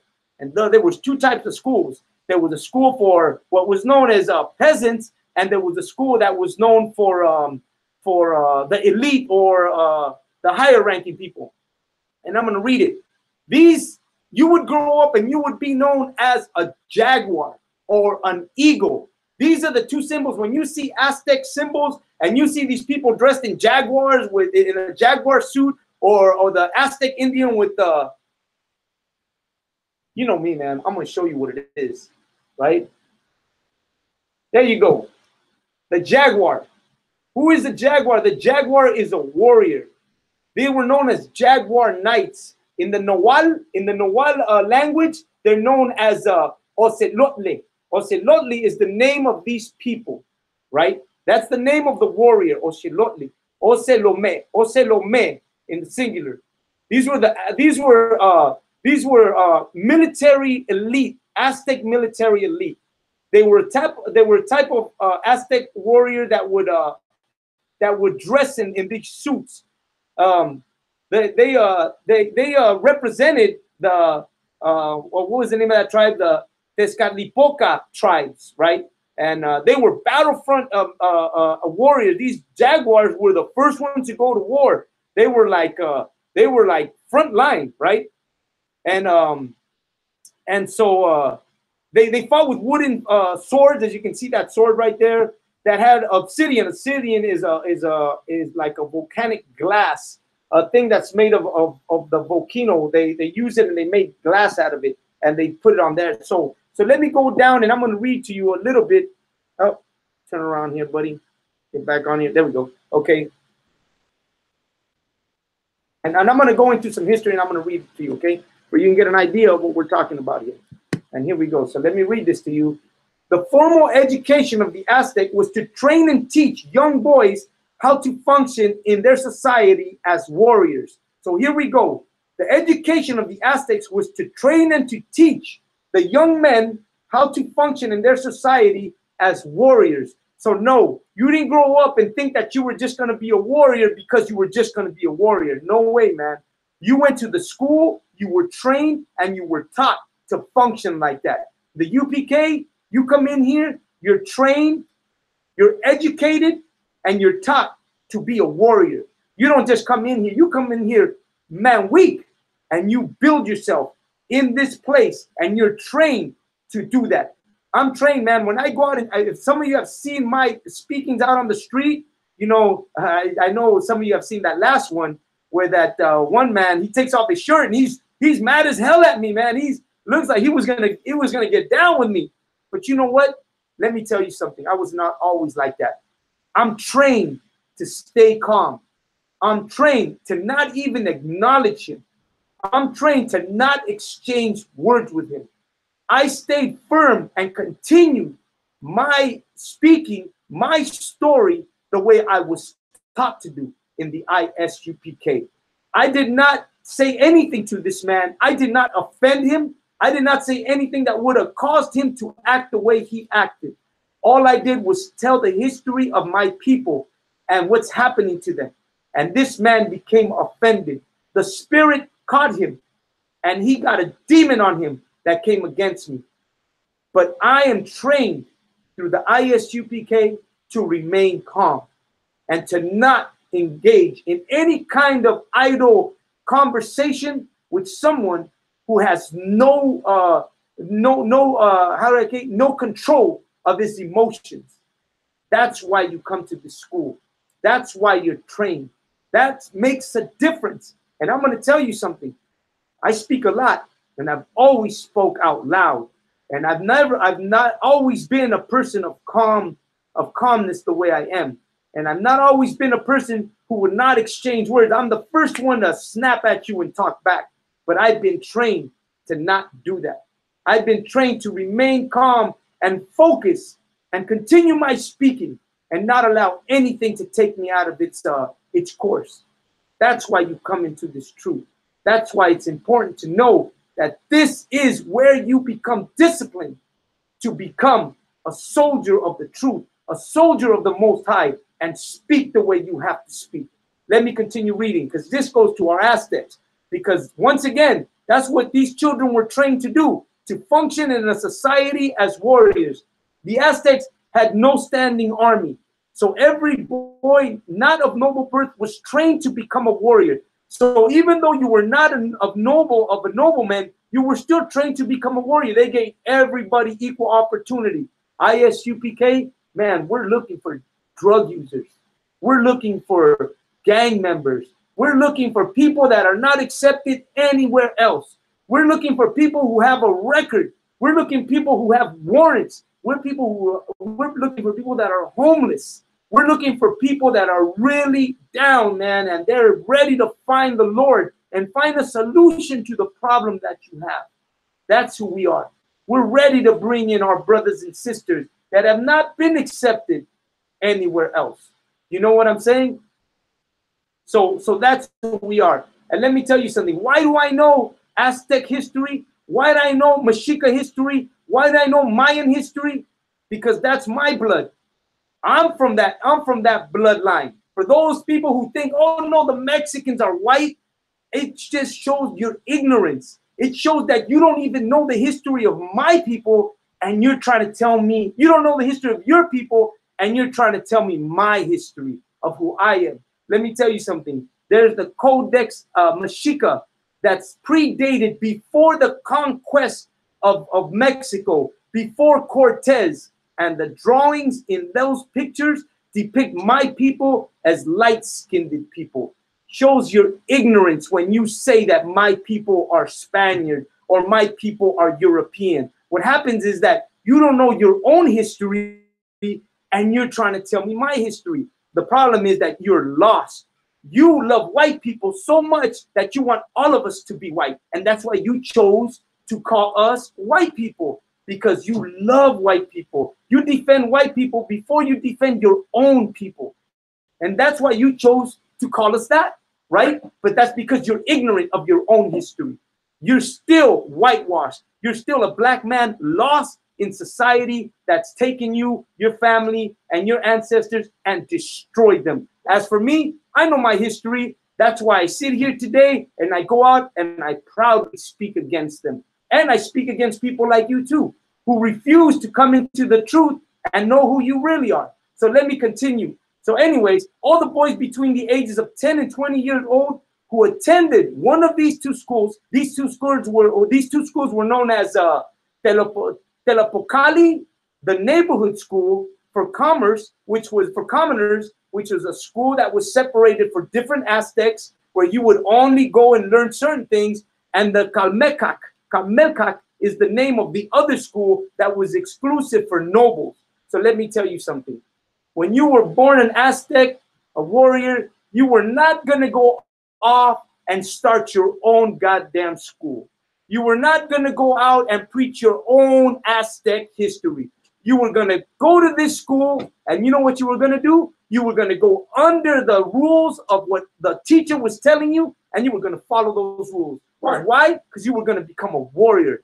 Today, what happens is that most of the people that came out of the ISUPK when they decided to break out went and started their own schools. Right. And what happens? That now they're bringing up people and bringing them into a lie, or bringing them into deception, or not teaching them the original way. Right. Me, I'm an OG, and since the ISUPK is an OG, I wouldn't have it no other way. That's right. I would not go into a secondary school or any other school or try to be something that I'm not, right? I would prefer to stay in line and go where the original school started. And for everybody else who decides to be a Christian or to be a Catholic or to be something that they're not, man, why would I want to be that? Man, I come from a bloodline of warriors. I come from a bloodline of people who, you know how I'm going to bring it even closer. In the gangs, you know, when you got into a gang, you didn't wake up one goddamn morning and say, I'm gonna call my name Shorty or Flaco or something, and I'm gonna put a tattoo of a gang on me, and I'm gonna go start my own gang. Hell no, man. You know what you did? You went down to the handball court and you told your homeboys, I'm trying to get in, bro. Right. I'm trying to get in. What's up, man? And your homeboys would say, like, you trying to get in? Yeah, man, I'm trying to get in. And you know what your homeboy would say? Well, we're going to line up, man. And you're going to walk this line and we're going to beat you down. And you're going to blood in and you're going to blood out. Right. And that's the way you gained your name. And that's the way you got in. That's the way you became a gang member. Today, Israelites are becoming Israelites by waking up one morning and calling themselves some name. And now all of a sudden, they're Israelites. Right. Now all of a sudden, they're trying to speak truth. Now all of a sudden, they're telling people you can do whatever you want. You can go and get a tattoo. It's okay. Right. But you know what? That's a goddamn lie. Why? Because you don't know the truth. Because you're thinking that you're just going to get up one morning and be somebody that you're not. There's only one way in and one way out. And if you're Mexican, you know what that is. If you're black, you know what that is. If you're Native Indian, you know what that is. And let me tell you something. White people, they don't know what that is. Spaniards, they don't know what that is. You have to be Mexican blood to know what that is. So for all of you who think that we ain't, man, you got something else coming. The problem is that you love white people so much that you think that we're of the house of Satan, right? That's what you're thinking. Oh, they're the house of Satan. But why? Because really, you love white people. That's why you refuse to accept Mexicans, Native Indians, or even some of your black brothers into being Israelites. Why? What? Because you love white people so goddamn much that you're obsessed with making sure that they get saved and your Mexican brothers don't. Right, that's right. That's what it really is. And that's why you prefer to argue. You prefer to be the problem than to be the solution. Me and my brothers in the ISUPK, we chose to become the solution. Right. And that's why we're out on the street. That's why we're bringing out the truth. That's why I'm over here saying what I'm saying today. So we continue. As you can see, I already mentioned how the Aztecs, the Jaguar warrior, went to a special school. He didn't just wake up one morning and say he was going to be an Aztec warrior. Hell no, man. You had to go to the school to become a what? A Jaguar warrior. You were given the honor of wearing the Jaguar suit. And you know what? You were given the honor to go and become a warrior and go fight for your Aztec people and your Aztec nation. You didn't just wake up one morning and become a goddamn Aztec, bro. That's not the way it worked. There was another type. There was also the Eagle Warrior. The Eagle Warrior was another a soldier in the Aztec nation. The Eagle Warriors were known as Eagle Knights. The Eagle Warrior, man, let me tell you something. The Eagle Warrior was an Aztec warrior, bro. He was the highest ranking Aztec warrior. And for you to become an Eagle Warrior, man, you went through, once again, the schools, man. You had to prove yourself to be an Eagle Warrior. You could not, you know, when you see those Aztecs with the eagle or everything, man, you earned that. You didn't just go make one and put it on. Hell no, bro. If you made one and put it on yourself, man, you would probably be put to death for perpetrating and being a liar, being something that you weren't. So in this truth, 500, an officer of 1,000, an officer of 5,000, a captain or a general for nothing, man, you're going to prove yourself. You're going to go out and do work. You're going to come back and you're going to earn your rank that you didn't give yourself, but your brothers are going to honor you with this. They're going to say, this brother here, he deserves this name. This brother here, he deserves that rank. And you know what you're going to do? You're going to honor that rank. And as an Ishikarite, as a Mexican, you should know that our Aztec brothers, to be a jaguar or to be an eagle warrior, you had to earn that rank. Right, you didn't just wake up in the morning and your mom gave you a goddamn suit. That's not the way it worked. They didn't do Halloween, just to let you know, right? So in the Nahual, right, they would do this. They would get these kids, man, that they would put in these schools, and they would make them carry firewood. And this firewood was a sign that you were going to be a warrior. As you grew in age and in rank, they made you carry more firewood. That was the ego thing. The ego thing was that you had to really prove that you were man, that you were a strong person. They would make you carry a ton of firewood, right, just to prove yourself that you were going to be able to do that. A symbol that denoted strength, aggressiveness, competitiveness, and were that person that would remember the Aztec culture and keep it. And you know what? This is not coming out of the sky, bro. Look it up. Look up eagle warriors. Look up jaguar warriors, and prove it to yourself that what I'm speaking is what it really is. This is what it is. This is how you became an Aztec warrior. This is how you became the top ranking. The eagle, which was known as the sun, the soldiers of the sun, or the jaguar, which was known as the fighting soldiers. This was either or, man. And let me tell you something. This was the culture in Mexico. This is how you became a soldier. This is how you came into becoming a true warrior of the Aztec nation. This is how you did it. You didn't just wake up and think you were going to become that. Because here in the ISUPK, here as an Israelite, here as these people, let me tell you something. It's the same thing, man. You're not going to wake up in the morning and just give yourself a goddamn name. That's not the way it works. Right. You're not going to go off and tattoo the name of the Most High on your forehead or on your arms or on your finger and think, oh man, I'm an Israelite. No way, man. Where's the honor in that? I'll tell you where the honor is. The honor is when you're out in the street with all your brothers out at camp and it goes down. And you know what? You're there to defend your brothers. And you go to jail with your brothers. And you fight with your brothers. And you know what? It makes you proud to know that, you know what comes first? Your brothers come first. Emotions don't come first. Your brothers come first. Right. That's what it is. That's exactly what it is. And yeah, Rana, our people are a stiff-necked people. That's what our people are. Our people are people who think that they can do whatever they want and that they can draw. Let me tell you something.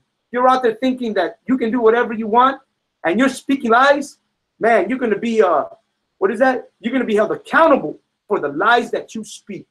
That's what you're going to do. Y'all can interrupt me. I didn't tell you what. and that's what it's going to be. And let me tell you, it wasn't only the Aztec Indian, man. In Venezuela, in South America, the Guajira the same, man. If you're from South America, in the areas of that area, you know, the Guajira, the same thing, man. The Guajira were warriors. They were fighters, man. They were people who didn't just wake up one morning and thought they were going to go out and fight. No, man. They went into training. They went into the schools. They went into a system that held the foundation of how you were going to be, the character you were going to have, what strength you were going to carry. This is what they were. These were solid people with a solid foundation of how you were going to be. So let me tell you something. As I started, right, in the ISUPK, that's what we're here for. This school started off at 125th Street, Harlem, New York City, 1 West. This is the school that started. This is the school where our founding father, what was his name? Abba Bivens. Isn't that right? Right. Where Abba Bivens, right. This is where he died, bro. This is what he died for.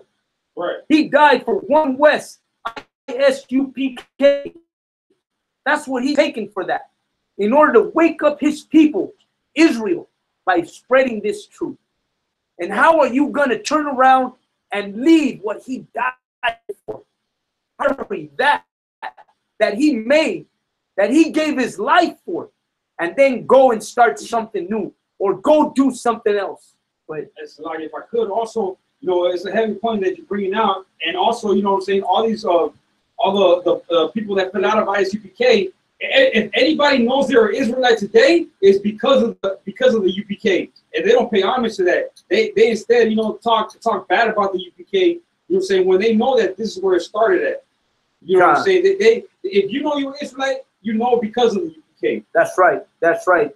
Exactly what Kashawan is saying. You know it started here. You know this is where it's at, and you're going off and starting it somewhere else. Renard, you're right. That's treason, man.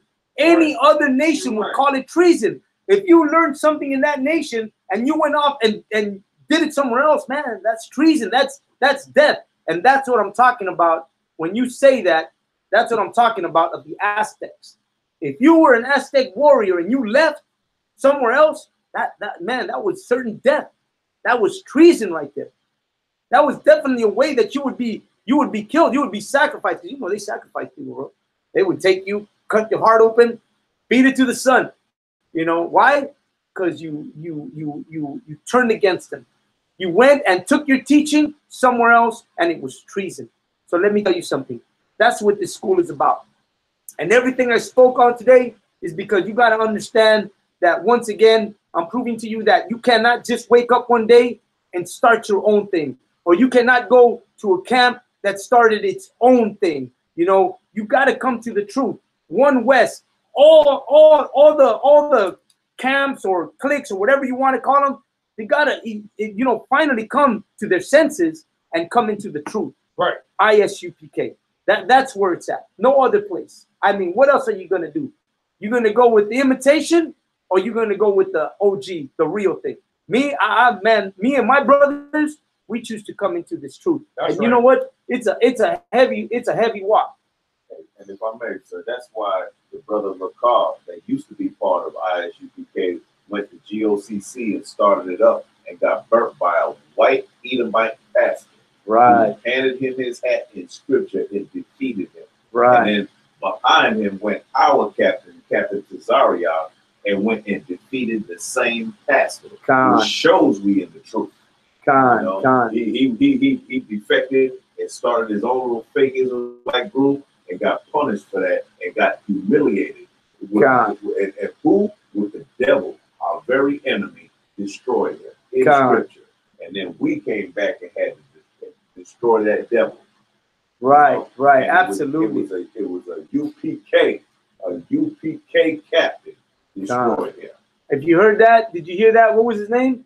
Captain Tazaria. Oh, his name was Rakah. Oh, Rakah, who went out there and fought against that Edomite, or had a debate on the Edomite and got burned by that Edomite, and then it had to be Captain Tazaria to go over there and settle the score. Once again, you know, you leave the school, and it's only proven that, man, you leave the school, you know, you're just not gonna hold up. It's just not gonna be it's just not gonna be it. Right. So Tharawana, how about you? Something? Salaki, he was a pastor, by the way.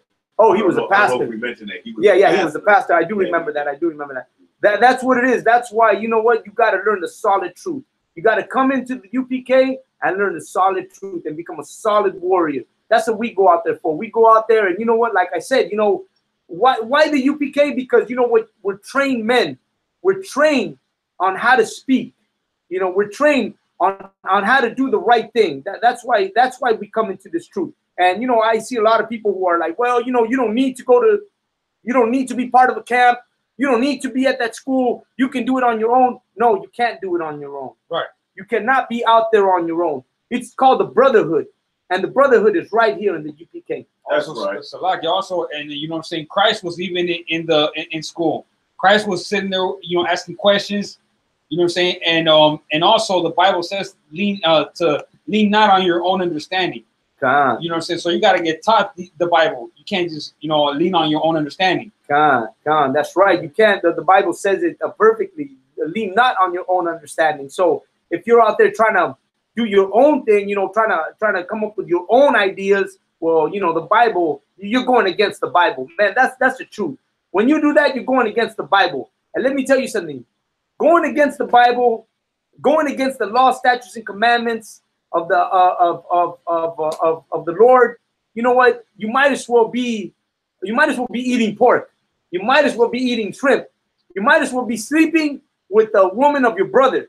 You might as well be a homosexual. Actually, to go against it is like being a homosexual, because you break one law, you break them all. Right. So it says, do not be a homosexual. So if you're doing these things, then you know what? You're just like being. It's just like the same thing, you know. And why do you have to be in camp?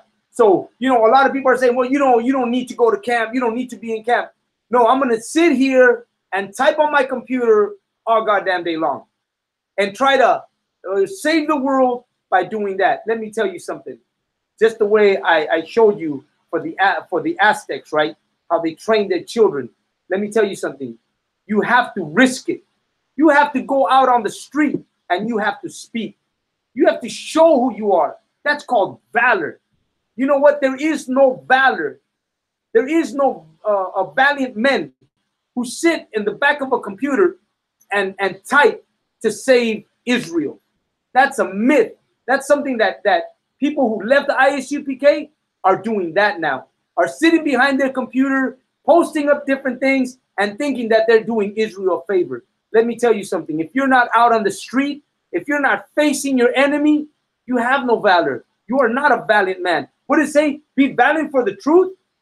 Isn't that the word? Right. Be valiant for the truth.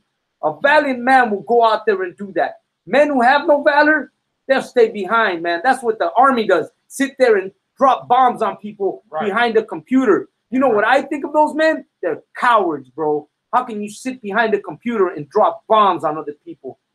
Also, Christ went into the highways and the byways. Christ went into the highways and the byways. He went in there and he showed his people. And that's right. About. He told them what it's all about. Himself. He walked in those highways with his disciples. Right. And they wasn't scared. They didn't fear no one.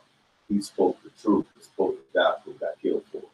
Right. That's what UPK do. We on every street corner. Right. And let me tell you something. That whole thing about a camp, that's not something we do because we invented it or UPK invented it. That's in the Bible. Right. That's in the Bible. In the Old Testament, they would go out and set up a camp just the way we do and speak out against the Romans that were destroying our people. Right. So this is not something that UPK invented or General Yohana invented. You can find it in the Bible where they set up the podium and sat there and that stood there and took turns, you know, talking to the people. Because why? Because Israel is a hard-headed people. And the only way you're going to get them is to go out there and speak. You know what? That's the way you gain people. Not sitting on your computer. That's not the way you gain people. Go ahead. I was going to bring out something about Aztec child. A few days ago, they found an Aztec, the remains of an Aztec child. Matter of fact, and it says, this child was buried deep in the Flor Templo Mayor in present-day Mexico City, the site of a former Aztec metropolis, Tenochtitlan. National Geographic España reported, called Offering 176, because they think that he's an offering. You know what I'm saying? They might, you know what I'm saying? They don't have a full understanding of what was going on, and they want to portray us as bad. You know what I'm saying? They want to make us look bad. You know what I'm saying? But like what you're bringing out is super heavy because they're saying that this boy was likely to be 8 or 10 years old, right? And they trained him. You know what I'm saying? And I guess this boy died. You know what I'm saying? And I'm gonna continue reading. The boy was likely 8 to 10 years old at the time of his death. When priests placed his bones in the rounded pit surrounded by volcanic stones sometime in the 15th century AD. You know what I'm saying? And the heavy point about it is because it's a kid, you know what I'm saying? And they said that they found his remains adorned with jewels. Oh, right. You know what I'm saying? So he had a breastplate. Right. You know what I'm saying? That he was ready. He looked like the warrior himself, like the Aztec warrior himself. They said. Right. You know what I'm saying? So it was just like it was heavy because what you were bringing out. Right, about the Aztec warriors. Right. So we know that you know what? By going to the schools, like he's mentioned about that what they found a little kid buried in an Aztec temple of Tenochtitlan. It's probably a mummy, right? Because they're finding mummies. You heard about that mummy in Egypt they found with that red water or red something. But anyways, so they have these kids that are buried. Why are they buried in jewels? Because they were nobility. They went to these schools. They were these children that grew up knowing who they were and following the laws that the kings and the rulers of that time laid out. They didn't go out and do their own thing. So what was their gift or what was their compensation? That they even got buried in royalty. Imagine us who do this work, the right work. When the Lord comes, man, we're going to get that compensation too. We will get kingdoms for being who we are, for doing the right thing and staying on track with what the Lord wanted. But for those of us who go off, there's a whole different thing waiting for you. Give me the precept and read it loud. 1 John chapter 2 and verse 19. They went out from us, but they were not of us. Right there. Hang on a second. So they went out from us, but they were not of us. You know what? That's what happened. These people were in the school at that time, but you know what? They left. They went out to preach their own thing. Why? Because they were never in the spirit of the Lord. They went out and did what they wanted to do and not what the Lord told them to do. Continue reading. For if they had been of us, they would no doubt have continued with us. And that's what happened. Those people that left the ISUPK, the original school, is because they were never there for the Lord. They were there for themselves. They were there for ego. They weren't there to do the law, statutes, and commandments or follow what Abba Bivens had set forth for us to do or for them to do. They went out and did their own thing. They went out and decided, I'm going to establish my own camp because then I'll get a name. I'll be that man. I'll be in control. This is not about control. This is about doing the right thing. Continue reading. But they went out that they might be made manifest, that they were not all of us. And once again, they made themselves manifest that they were not of us. That's why Shadrach made a good point. That brother, what was his name that went out and got burnt? Rakah. He was not of us. He made it manifest that he was not of us. Right. How about the IUIC? How many things have come out about them? You know, homosexual pictures, right? Right. Talking about calling the police on their own people. Right. Right? 30 shekels. 2,000 shekels getting the reward money. Selling our people off for reward money. The transsexual killing. He killed a transsexual after he got his head. Exactly. He killed a transsexual. What else? And it's like, I think that some of the women that were there were coming forth talking about they were getting raped. All right. Oh, that's a lie. I got a heavy one. How the brother says that who gives a damn about Eric Gardner, I believe, right? Somebody that got killed by the police, right? You know, and it so happened that one of the somebody's son that was in the IUIC got killed by the police. After they had made that video that said, "Who cares about him? He shouldn't have reacted to the police this way or this and that." Right. You know what I'm saying? And then their son got killed. So they manifested that they were not of the Lord. Right. How about that other school that has white people in it now? GMS. Hey, man, they have manifested that they are not of the Lord. They left the school, and what happened when they left the school? All it was is to manifest that they are not of the school. Let me tell you something. ISUPK, we don't have that problem. We have order in this school. Commanding General Johanna, General Mashak, Captain Mashak, General Muhammad Salakia. Captain Mashak, General Muhammad, man, they hold this school tight. You're not going to come over here with your nonsense. You're going to come over here and you're going to do as it's supposed to be done. Right. Because why? Because we're under orders. Because the Lord has orders. And that's why we have orders. Because that's the way it should be. And everything else that they do, they go out into other countries and start schools and do all this. But you know what? That doesn't make a difference. The thing that makes a difference is that we need to realize that we're in this school to start edifying ourselves and to build ourselves, that we might go out and bring more people into the school and not into lies. Go ahead, Shadrach. I want to bring up 1 Corinthians 14 and verse 40. Read it out. Let all things be done decently and in order. That's ISUPK. That's right. That's we do everything in decency and in order. You know, I seen a lot of brothers talk about that the ISUPK, that you know, that I got one that you know, oh, because Mexicans are following the blacks, you know, that we're allowing the blacks to go ahead and, you know, and do what they want, and that we're kind of telling that, like saying that, you know, that we're under orders of a black man, being that we're Mexicans, you know, or Ishikarites. That's what the word I'm going to use, Ishikarite. But let me tell you something. I know that Judah will speak first, and the rest of the nations will follow. That's right. Right? I'm going for what the Bible says, not for what my ego says, or right. what I think my nation is. I'm not here for my tribe. I'm here for my nation. That's right. Right? Issachar is a tribe. Israel is my nation. I'm here for my nation. I could never, you know, stand there and say, "Oh, I'm for my Issakarite brothers." I am for my Issakarite brothers, of course. I got heart, and I always teach about Issakarite history. But as a whole, man, my nation comes first. My black brothers are being killed. My Native American Indians are still in the reservations, right. and my Mexican people right now are being detained in camps and being deported. Man, we're all going through this hell. And you know what? It's time that we realize that separation does not solve this problem. Unity is going to solve this problem. You have something to say, Shadrach? Yeah, you know, it's already foretold that Judah will have his foot on his enemy's neck. God. From him, his brothers will praise him anyway.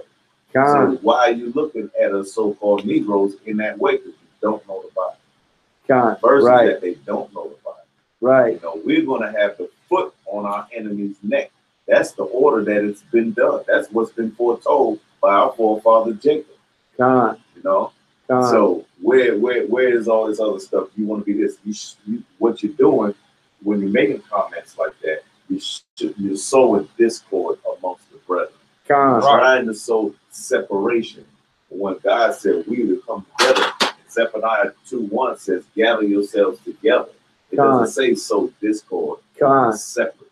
That's right. That Zephaniah is the perfect precept for that we're going through, and that is gather yourselves together, nation, oh nation not desired, right? Who's the nation that's not desired?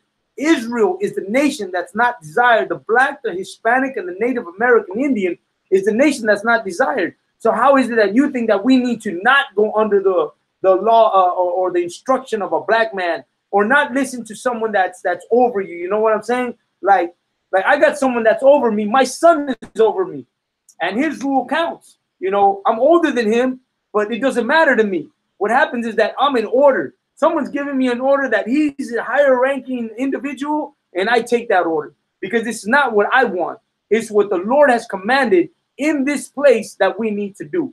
Right. I'm gonna say this too. Christ is from the line of Judah. So what you gonna say to Christ? Christ is from the line of Judah, and so is Solomon and David. When Christ come back here, he's gonna be a black man any old way. That's right. He's gonna be a so-called Negro. That's right. So what you gonna say? You separate from Issachar? Issachar is our brothers. That's right. And we defend Issachar the same way we defend anyway Asher or Ephraim. That's or right. Anyone. That's out right. there and that's in the 12 tribes of Israel. Or right. the Benjamin, you know what I'm saying? West right. Indies. Right. We defend each other. That's what we have here in the UPK. It's called brotherhood, man. That's right. That's right. That's right. And let me tell you something. It's prophetic, right? One of the last prophecies in the Bible, people think, oh, you know, roars and rumors of wars is the last prophecy. Really, the last prophecy that I think is the last one is that when Israel comes together and wakes up as a nation, then the Lord's coming back.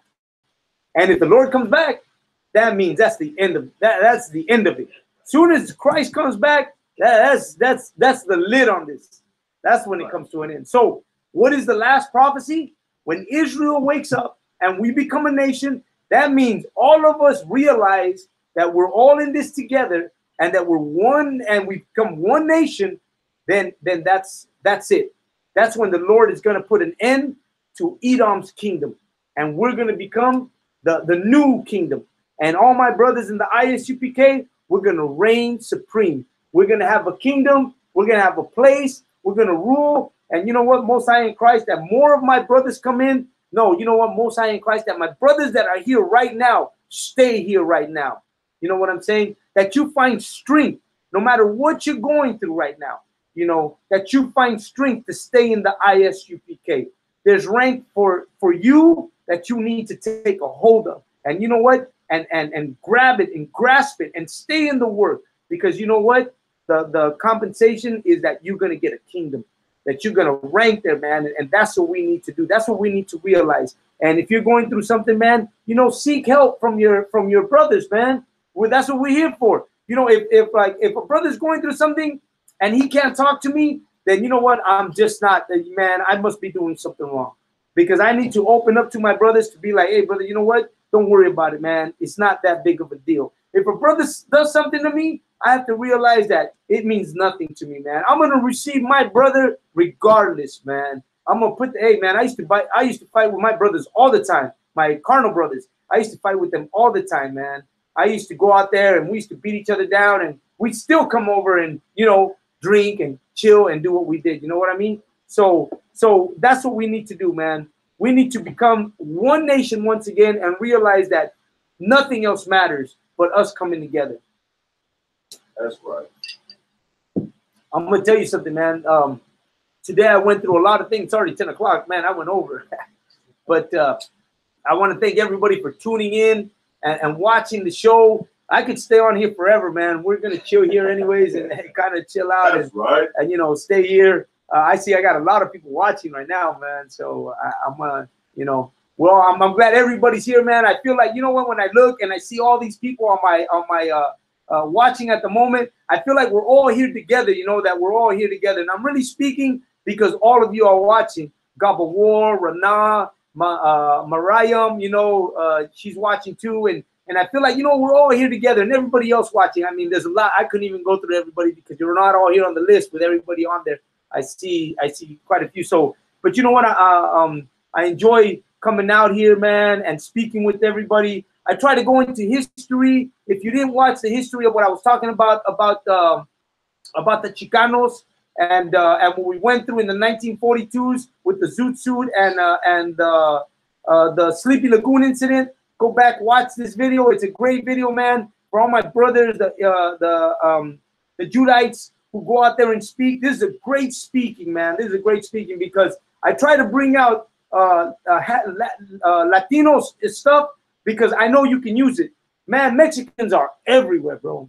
We're everywhere. Like, we're everywhere, man. And for you to know some of our history, it helps you out when you're at camp. When you surprise a Mexican who didn't think that you knew what you know. When you say stuff like that, they're like, God damn, how do you know that, man? You know, where you get that from? Right. Because that's why I bring it out, because I know you can use it. It becomes useful for you. Hey, man, I never knew about what was that? What was the black neighborhood where everybody was rich? Oklahoma, Black Wall Street, Tulsa, Oklahoma. Hey, I didn't know about Tulsa, Oklahoma. I didn't know about Black Wall Street. And sometimes when I speak to black brothers and I break that out, they're like, "Woo, man, how do you know about that?" You know. And I surprised them, but I didn't learn that on my own. I learned it because UPK, you know, a lot of brothers were talking about that. I was like, wow, that's some heavy material, man. You know, I didn't know about a lot of stuff. So just the way they share information with me, you know, I want to share this this information of the Mexicans, of the Central Americans with you, like that. You too can use it. You have to say, shout out. Mixing tribes. Now. Right, and right. Also remember that was the first aerial bombing. Right. The first aerial bombing happened on Black Wall Street. Right. They bombed us because we were beating them on the stock. That's right. Stock market. We were beating them during the time of the Great Oppression. Right. It was right. Depression, Salaki. Depression in the 1930s. Right. We were winning in Wall Street. That's right. And they were jumping out of white men were jumping out of windows. But we turned around and had banks. We had doctors. We had lawyers. We had businesses. We had everything that you see now in the economy.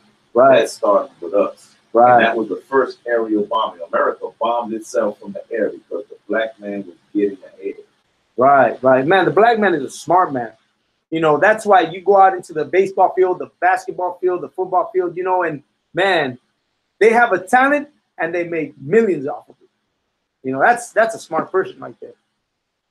Go ahead. And so like you tell him your name. You Issachar. That's it right. Means he is hired. That's right. He That's is right. hired.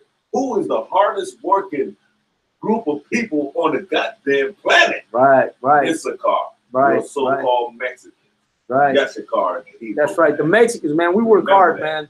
That's why when I go out in camp, I tell the white man, he should have some goddamn shame, man. We work hard, and they still have the audacity to call us wetbacks, call us lazy, call us all these things they call us. And you know what? That's a shame because, you know, you got to be a shameful person to do that. You know what I mean? But they'll eat your fruit. They'll eat my fruit, man. They'll call me to do their garden. They'll call me to throw their cement. They'll call me to do their roof. You know, they'll send a white man over your door, knock on your door, make you sign a contract. That's a white guy. But then when the people get there, it's all Mexican. And you're like, whoa, you know, that's all the Mexicans right there who do that. You know what I mean? But we all, you know what? Israel has talent, man. Israel has talent. Right. You know, we all have a different talent. And maybe we don't have some of the talent that Judites have, but a lot of Judites don't have the talent that we have. But together, as a nation, man, we are one strong people. And so, like, what did the scripture say when Ezekiel, when the Most High told Ezekiel to put those two sticks together? Right. He said, put Ephraim together and put Judah together.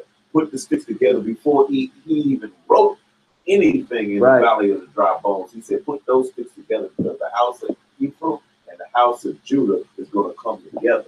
Right. Said, then you prophesy. Right. So all of that trying to separate anybody, man, that's of the devil. That's of the devil. That's damn right. That's right. ISUPK, we recognize that right away, man. Right. We have true brotherhood right here, man. Right. Go ahead. Salaki also, you know what I'm saying? What the brother saying is super heavy because if you're not in the UPK, man, you're going to eventually end up hating your brother. Right. You know what I'm saying? And when we walked in here, you were talking about how they're saying that we're not part of Israel. Right. You know what I'm saying? And that gets on my nerves too, man, because it's like, man, you sitting there hating your brother or you know what I'm saying, wasting your time on that instead of helping your nation, and you call yourself woke. You know what I'm saying? You rather sit there on your computer and hate your brother or talk bad about somebody that's trying to help their nation. Right. You know what I'm saying? Instead of looking at yourself. You know, the Bible says you got to take that. What does it say? You got to take the beam out of your eye. Take the beam out of your eye. God. You know what I'm saying? Like, how you gonna be talking smack about somebody if you haven't even gotten yourself right? Right. And let me tell you something. That's the thing about us that we'll come against each other, but we won't come against the white man. Right. We'll go at each other's neck, but we won't come against the white man. And you know what? And I'll go into like the Cholo culture. Cholos will kill each other because you go into their turf. But the white man is gentrifying your neighborhood, and you don't have the balls to go down to City Hall and say, "Hey, man, what's up? That's my neighborhood." Right. And he's there every day in the morning time. He's in there writing stuff down. Right. And he go to your door and put that little notice on your door. Right. And you ain't trying to kill him. Right. You're not trying to kill him. Right. But you see your own kind come up in there. Right. And he may not even be messing with you. He just want to get down the street. Right. He just want to walk down the goddamn block. And you ready to shoot him up. And you're ready to blow shoot him away. Blow him back into the earth, man. Right. And this devil that just put a notice on your door that if you don't pay your rent, you're going to get kicked out. Come on. You know, that's right. If you don't turn your music down or you don't do this or you don't do that, then you're a slave to this guy. Right. You need to recognize you don't know the Bible. But I'll tell you what it is, man. I'll tell you what it is. It's that Israel, man, we're a compassionate people. Right.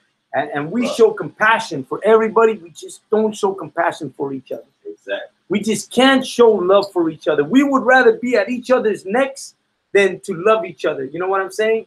And that's the problem. That's the problem. That we'll love everybody else, but we'll hate ourselves. Right. And I'm gonna read something that Awana Yala just wrote. Isaiah 11:13. The envy also of Ephraim shall depart, and the adversaries of Judah shall be cut off. Ephraim shall not envy Judah, and Judah shall not vex Ephraim. And you know what? That's the right precept, because that's the way it should be for all the blacks, the Hispanics, and the Native American Indians. We should all be knowing how to love each other instead of being at each other's necks. You know what I mean? And we have so much compassion for our enemy that, you know, they shoot your daughter, they shoot your kid, and you're like at church talking about, man, I forgive him. You know, I forgive him. You know, but your brother gets the parking space that you wanted, and you're ready to shoot him dead. You know what I'm saying? If I could, real quick, you know what's going on with the Haitians in Mexico. Oh yeah.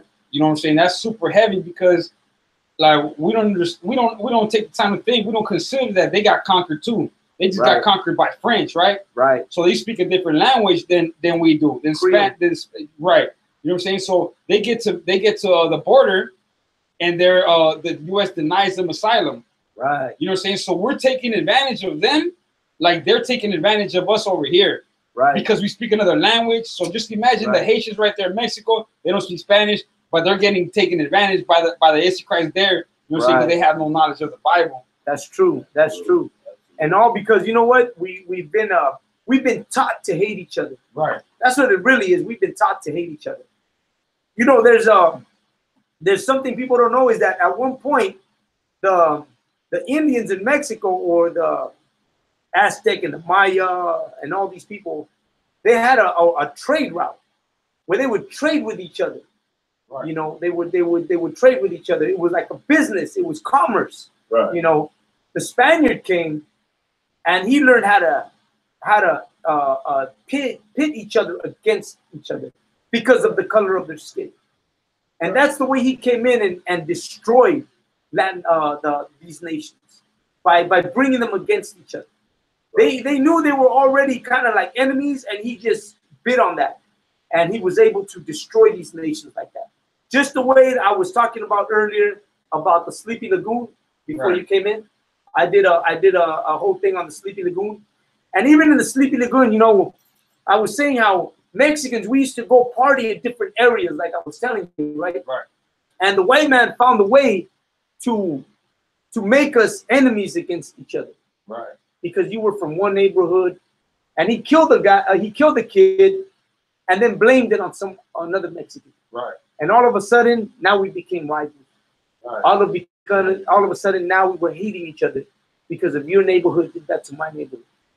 And even though the kids got off, you know, and they didn't go to jail, but they were able to manipulate propaganda and make us believe that we were like that. You know, because they do that. They did that. They made that, like in the 1940s, they made white people believe that Mexicans were taking their jobs. Right. You know what I'm saying? The Judites believe that wholeheartedly. Right. I talk to my brothers out there, your so-called Negroes, and they're like, oh, the Mexicans taking all the jobs. Right. Well, damn, we didn't have the jobs to begin with. To begin with, we didn't even have the damn job. Let me tell you something. Talking about? You don't want to go do that job. That too. You don't want to. When you say the Mexicans are taking the jobs, really is that you don't want to go do that job. Like I have my buddy Corey, bro. He did not want to work at McDonald's. He was like, hell no, I ain't gonna work at McDonald's. But yet my son, he held it down for a long time. Right. You know, but Corey's like, hell no, I ain't gonna work there. But I feel him. I wouldn't want to do that either. Right. But still, we're not taking your job. You just wouldn't want to do the job that I'm doing. Right. It's just that, you know, the thing is, you know, we came to the transatlantic slave trade. We held those jobs in the beginning. We did all those menial jobs in the beginning.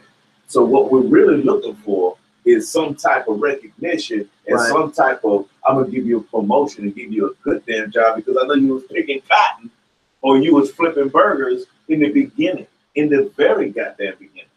You know, so they know that we're not going to do that no more.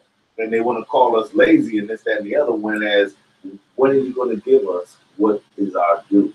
I believe that might be the pulse of what my brothers and sisters think about the so-called Negro. When are we going to get that 40 acres and a mule? Right, you know, we in that mindset because we've been here 400 plus years, and we were the last to come out of Jerusalem. You know, we were the Southern Kingdom. We were the last to come out of there, and we came here in bondage. You know, I think what a lot of still the same story y'all had. So, like, I think what happens is that a lot of Judites who feel like that is because they don't really know their history. Absolutely. You know, if they knew their history, they would know that, you know what, man, I ain't trying to work like that because you guys been holding us down for a long time. You've destroyed me. You put us in ghettos. You know, what would they call it? A red zoning, where black people couldn't live in certain zones because the people selling houses, they would know not to sell these type of houses to black folks. It was called red zoning. That's what it was called. Yeah. There was a case back in New York where a sister, she was a single parent, had finally found a job out there. I think it was in a certain part of New Jersey, if I'm not correct. And they had an island. They built a new mall, and they had a little island, and these buses only stop at that island to get over there to those high-class malls where she found that job at. But the sister crossed that street. You got to cross this big highway street just to get to the goddamn mall. And she got killed because she got ran over by a car. Wow. And the NAACP or whoever, they tried to call that, which they were kind of right with it. They called it a discrimination, a geographical, if I may, a geographical discrimination. You know, they could have built a bigger island. They could have made that bus go into the mall. But yet they stopped it right there because they didn't want Israel to be part of them. And because she got that job, she got killed just trying to make a living. God. And you know what? We see that today. The discrimination of my black brothers at swimming pools, at restaurants, at places like that. It's an ongoing thing to this day. White people are bold to just go out and say, you know what? You don't belong here. Go back to wherever, Mexico, Africa, wherever you want to go. But you know, they're bold to say those things, man. And Salaki, I'm piggyback on that. Why do the buses always stop at a certain time and don't go at that time where you need to be at that job in that white area? Right. You know, why does the transportation all of a sudden it break down? You can't get over there to get to the job or get to the school that you want to go to. You got to jump through hoops. You got to get a car, get a taxi or something just to get over there. They stop those lines on purpose. That's geographical discrimination. Right. Absolutely, man. That's what it is. That's what it is. Man, that's some heavy material right there, man. That's some heavy things, it's heavy thoughts and you know, heavy studies right there. We all got to know that we're all part of this, man, whether you're black, Hispanic, Native American, Indian. We're going through this, you know, once again, you know, I've gone way over now. But man, it's always good to be on here and see my brothers and everybody tuning in, you know. So yeah, right now Trump's got all their heads swollen up, you know. These people are all swollen up with ignorance, man. You know, they hate us. We've been seeing how they're coming against the Mexicans, against the blacks and everybody. But that's all right. You know, the Lord has a time prepared for them, as we all know. And as we all know, you know, as long as we're in the truth and we're keeping this and doing the work, sisters, man, keep holding up your brothers, man. Keep doing the right thing. You know, I did a study not too long ago. I'm gonna do it again on how women have a lot to do with men. You know, a lot of us are strong because a lot of women help us. You know, and when they keep us strong, you know, a man in the Lord needs a strong woman, and a strong woman needs a man in the Lord. You know, because who's gonna save the woman? The man's gonna save the woman. You know, so we have to stay. You know, we got to stay tight. And I did a class where you know, during the revolution in Mexico, a lot of women, the reason that the revolution was going so good in Mexico with Zapata and Pancho Villa and the Orozcos and all them is because they had strong women that helped the men, you know, and that's what kept us strong out there. That's what kept the revolution going. Without the women, who was going to feed us? Who was going to help us? Who was going to clothe us? Who was going to keep us right? The women were an important part in the man's life as a revolutionist. Go ahead. Exactly. And just to add a little bit to that, who's going to be our pillar of rest? Who's going to be a pillar of rest? Of course. That's very important. Of course. We got to come home to a good woman. A good woman, man. That's what we need, a good woman. I'm going to say I give props to my woman. She's a good woman. She takes care of everybody here. All the brothers come over. She's always attentive. You know, I give her props. I don't tell her that, though, because sometimes it gets to her head. But I know I give her props because she's a great woman. She helps me out a lot. She's the one that keeps it going here. Without her, you know, sometimes it's kind of difficult. But for all of us in the truth, you know, for all the women out there who got their man, who share their man, you know, Most High in Christ, man, it takes a lot to be able to do that, you know. It takes a lot to know that the women are here to serve the man and to help him to be able to go out and do this work because this work is not easy work, man. This is not laid out easy. This is a tough job, and a lot of us in UPK, we're out there doing it with all wholehearted, you know, and ready to go. We're the ones who are taking the truth out and bringing our brothers into this truth, and the women are the ones who are holding us there. They're like a essential part of making our spirits and keeping us up and helping us to go out there and come back home and be able to, like Shadrach said, a pillar of rest. You know, we come back and you're there for us. You know, that's very important, because, you know, without the women, you know, stress comes easily, you know, but women are always there for us. So once again, you know, Most High in Christ, that a lot of the sisters are coming into the truth, and you know, a lot of them that share their man, that have the men that have multiple wives, you know, and they've learned to live together and help this, because it's not about who you are, it's about the truth. It's about spreading this, and it's about waking up Israel, that the Lord will come back and give us all our bit for doing our part in doing this. That's what's most important overall, you know. So that's what it is. Man, thank everybody for coming down, for listening to the show today. I went over, but you know what? It was a great show. Like I said before, if you didn't hear the beginning, go back. I got a lot of history with the Chicano movement out here in LA. Stuff you never heard about, the Sleepy Lagoon. Sleepy Lagoon is a great topic. A lot of brothers can use it.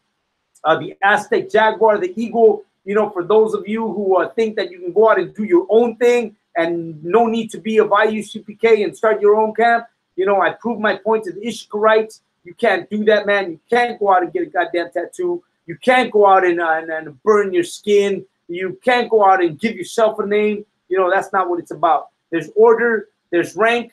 There's the Lord has order. The Lord has order. The Lord has rank, and that's what we're all here for, man. We all got to understand that the ISUPK is home of the truth, and that's why we're here. So with that, I'm gonna say shalom, Yahweh, Shim Yahweh, Shabbat. But first, I'm gonna go ahead and read a prayer. You want to do the prayer with me, Shadrach?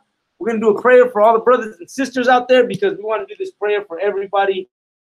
You know, of course, we do it all the time. This prayer is for our brothers and our sisters, that we may all be able to go. You want me to read it in Hebrew and you read it in the English? Want to do that? I'll read it. Okay, you do the Hebrew? All right, go ahead. Shamka, Ayah.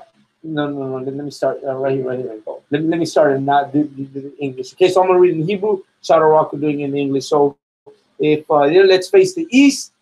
All right, and we're gonna do the prayer of the Lord in the Hebrew. Okay, Abanawa.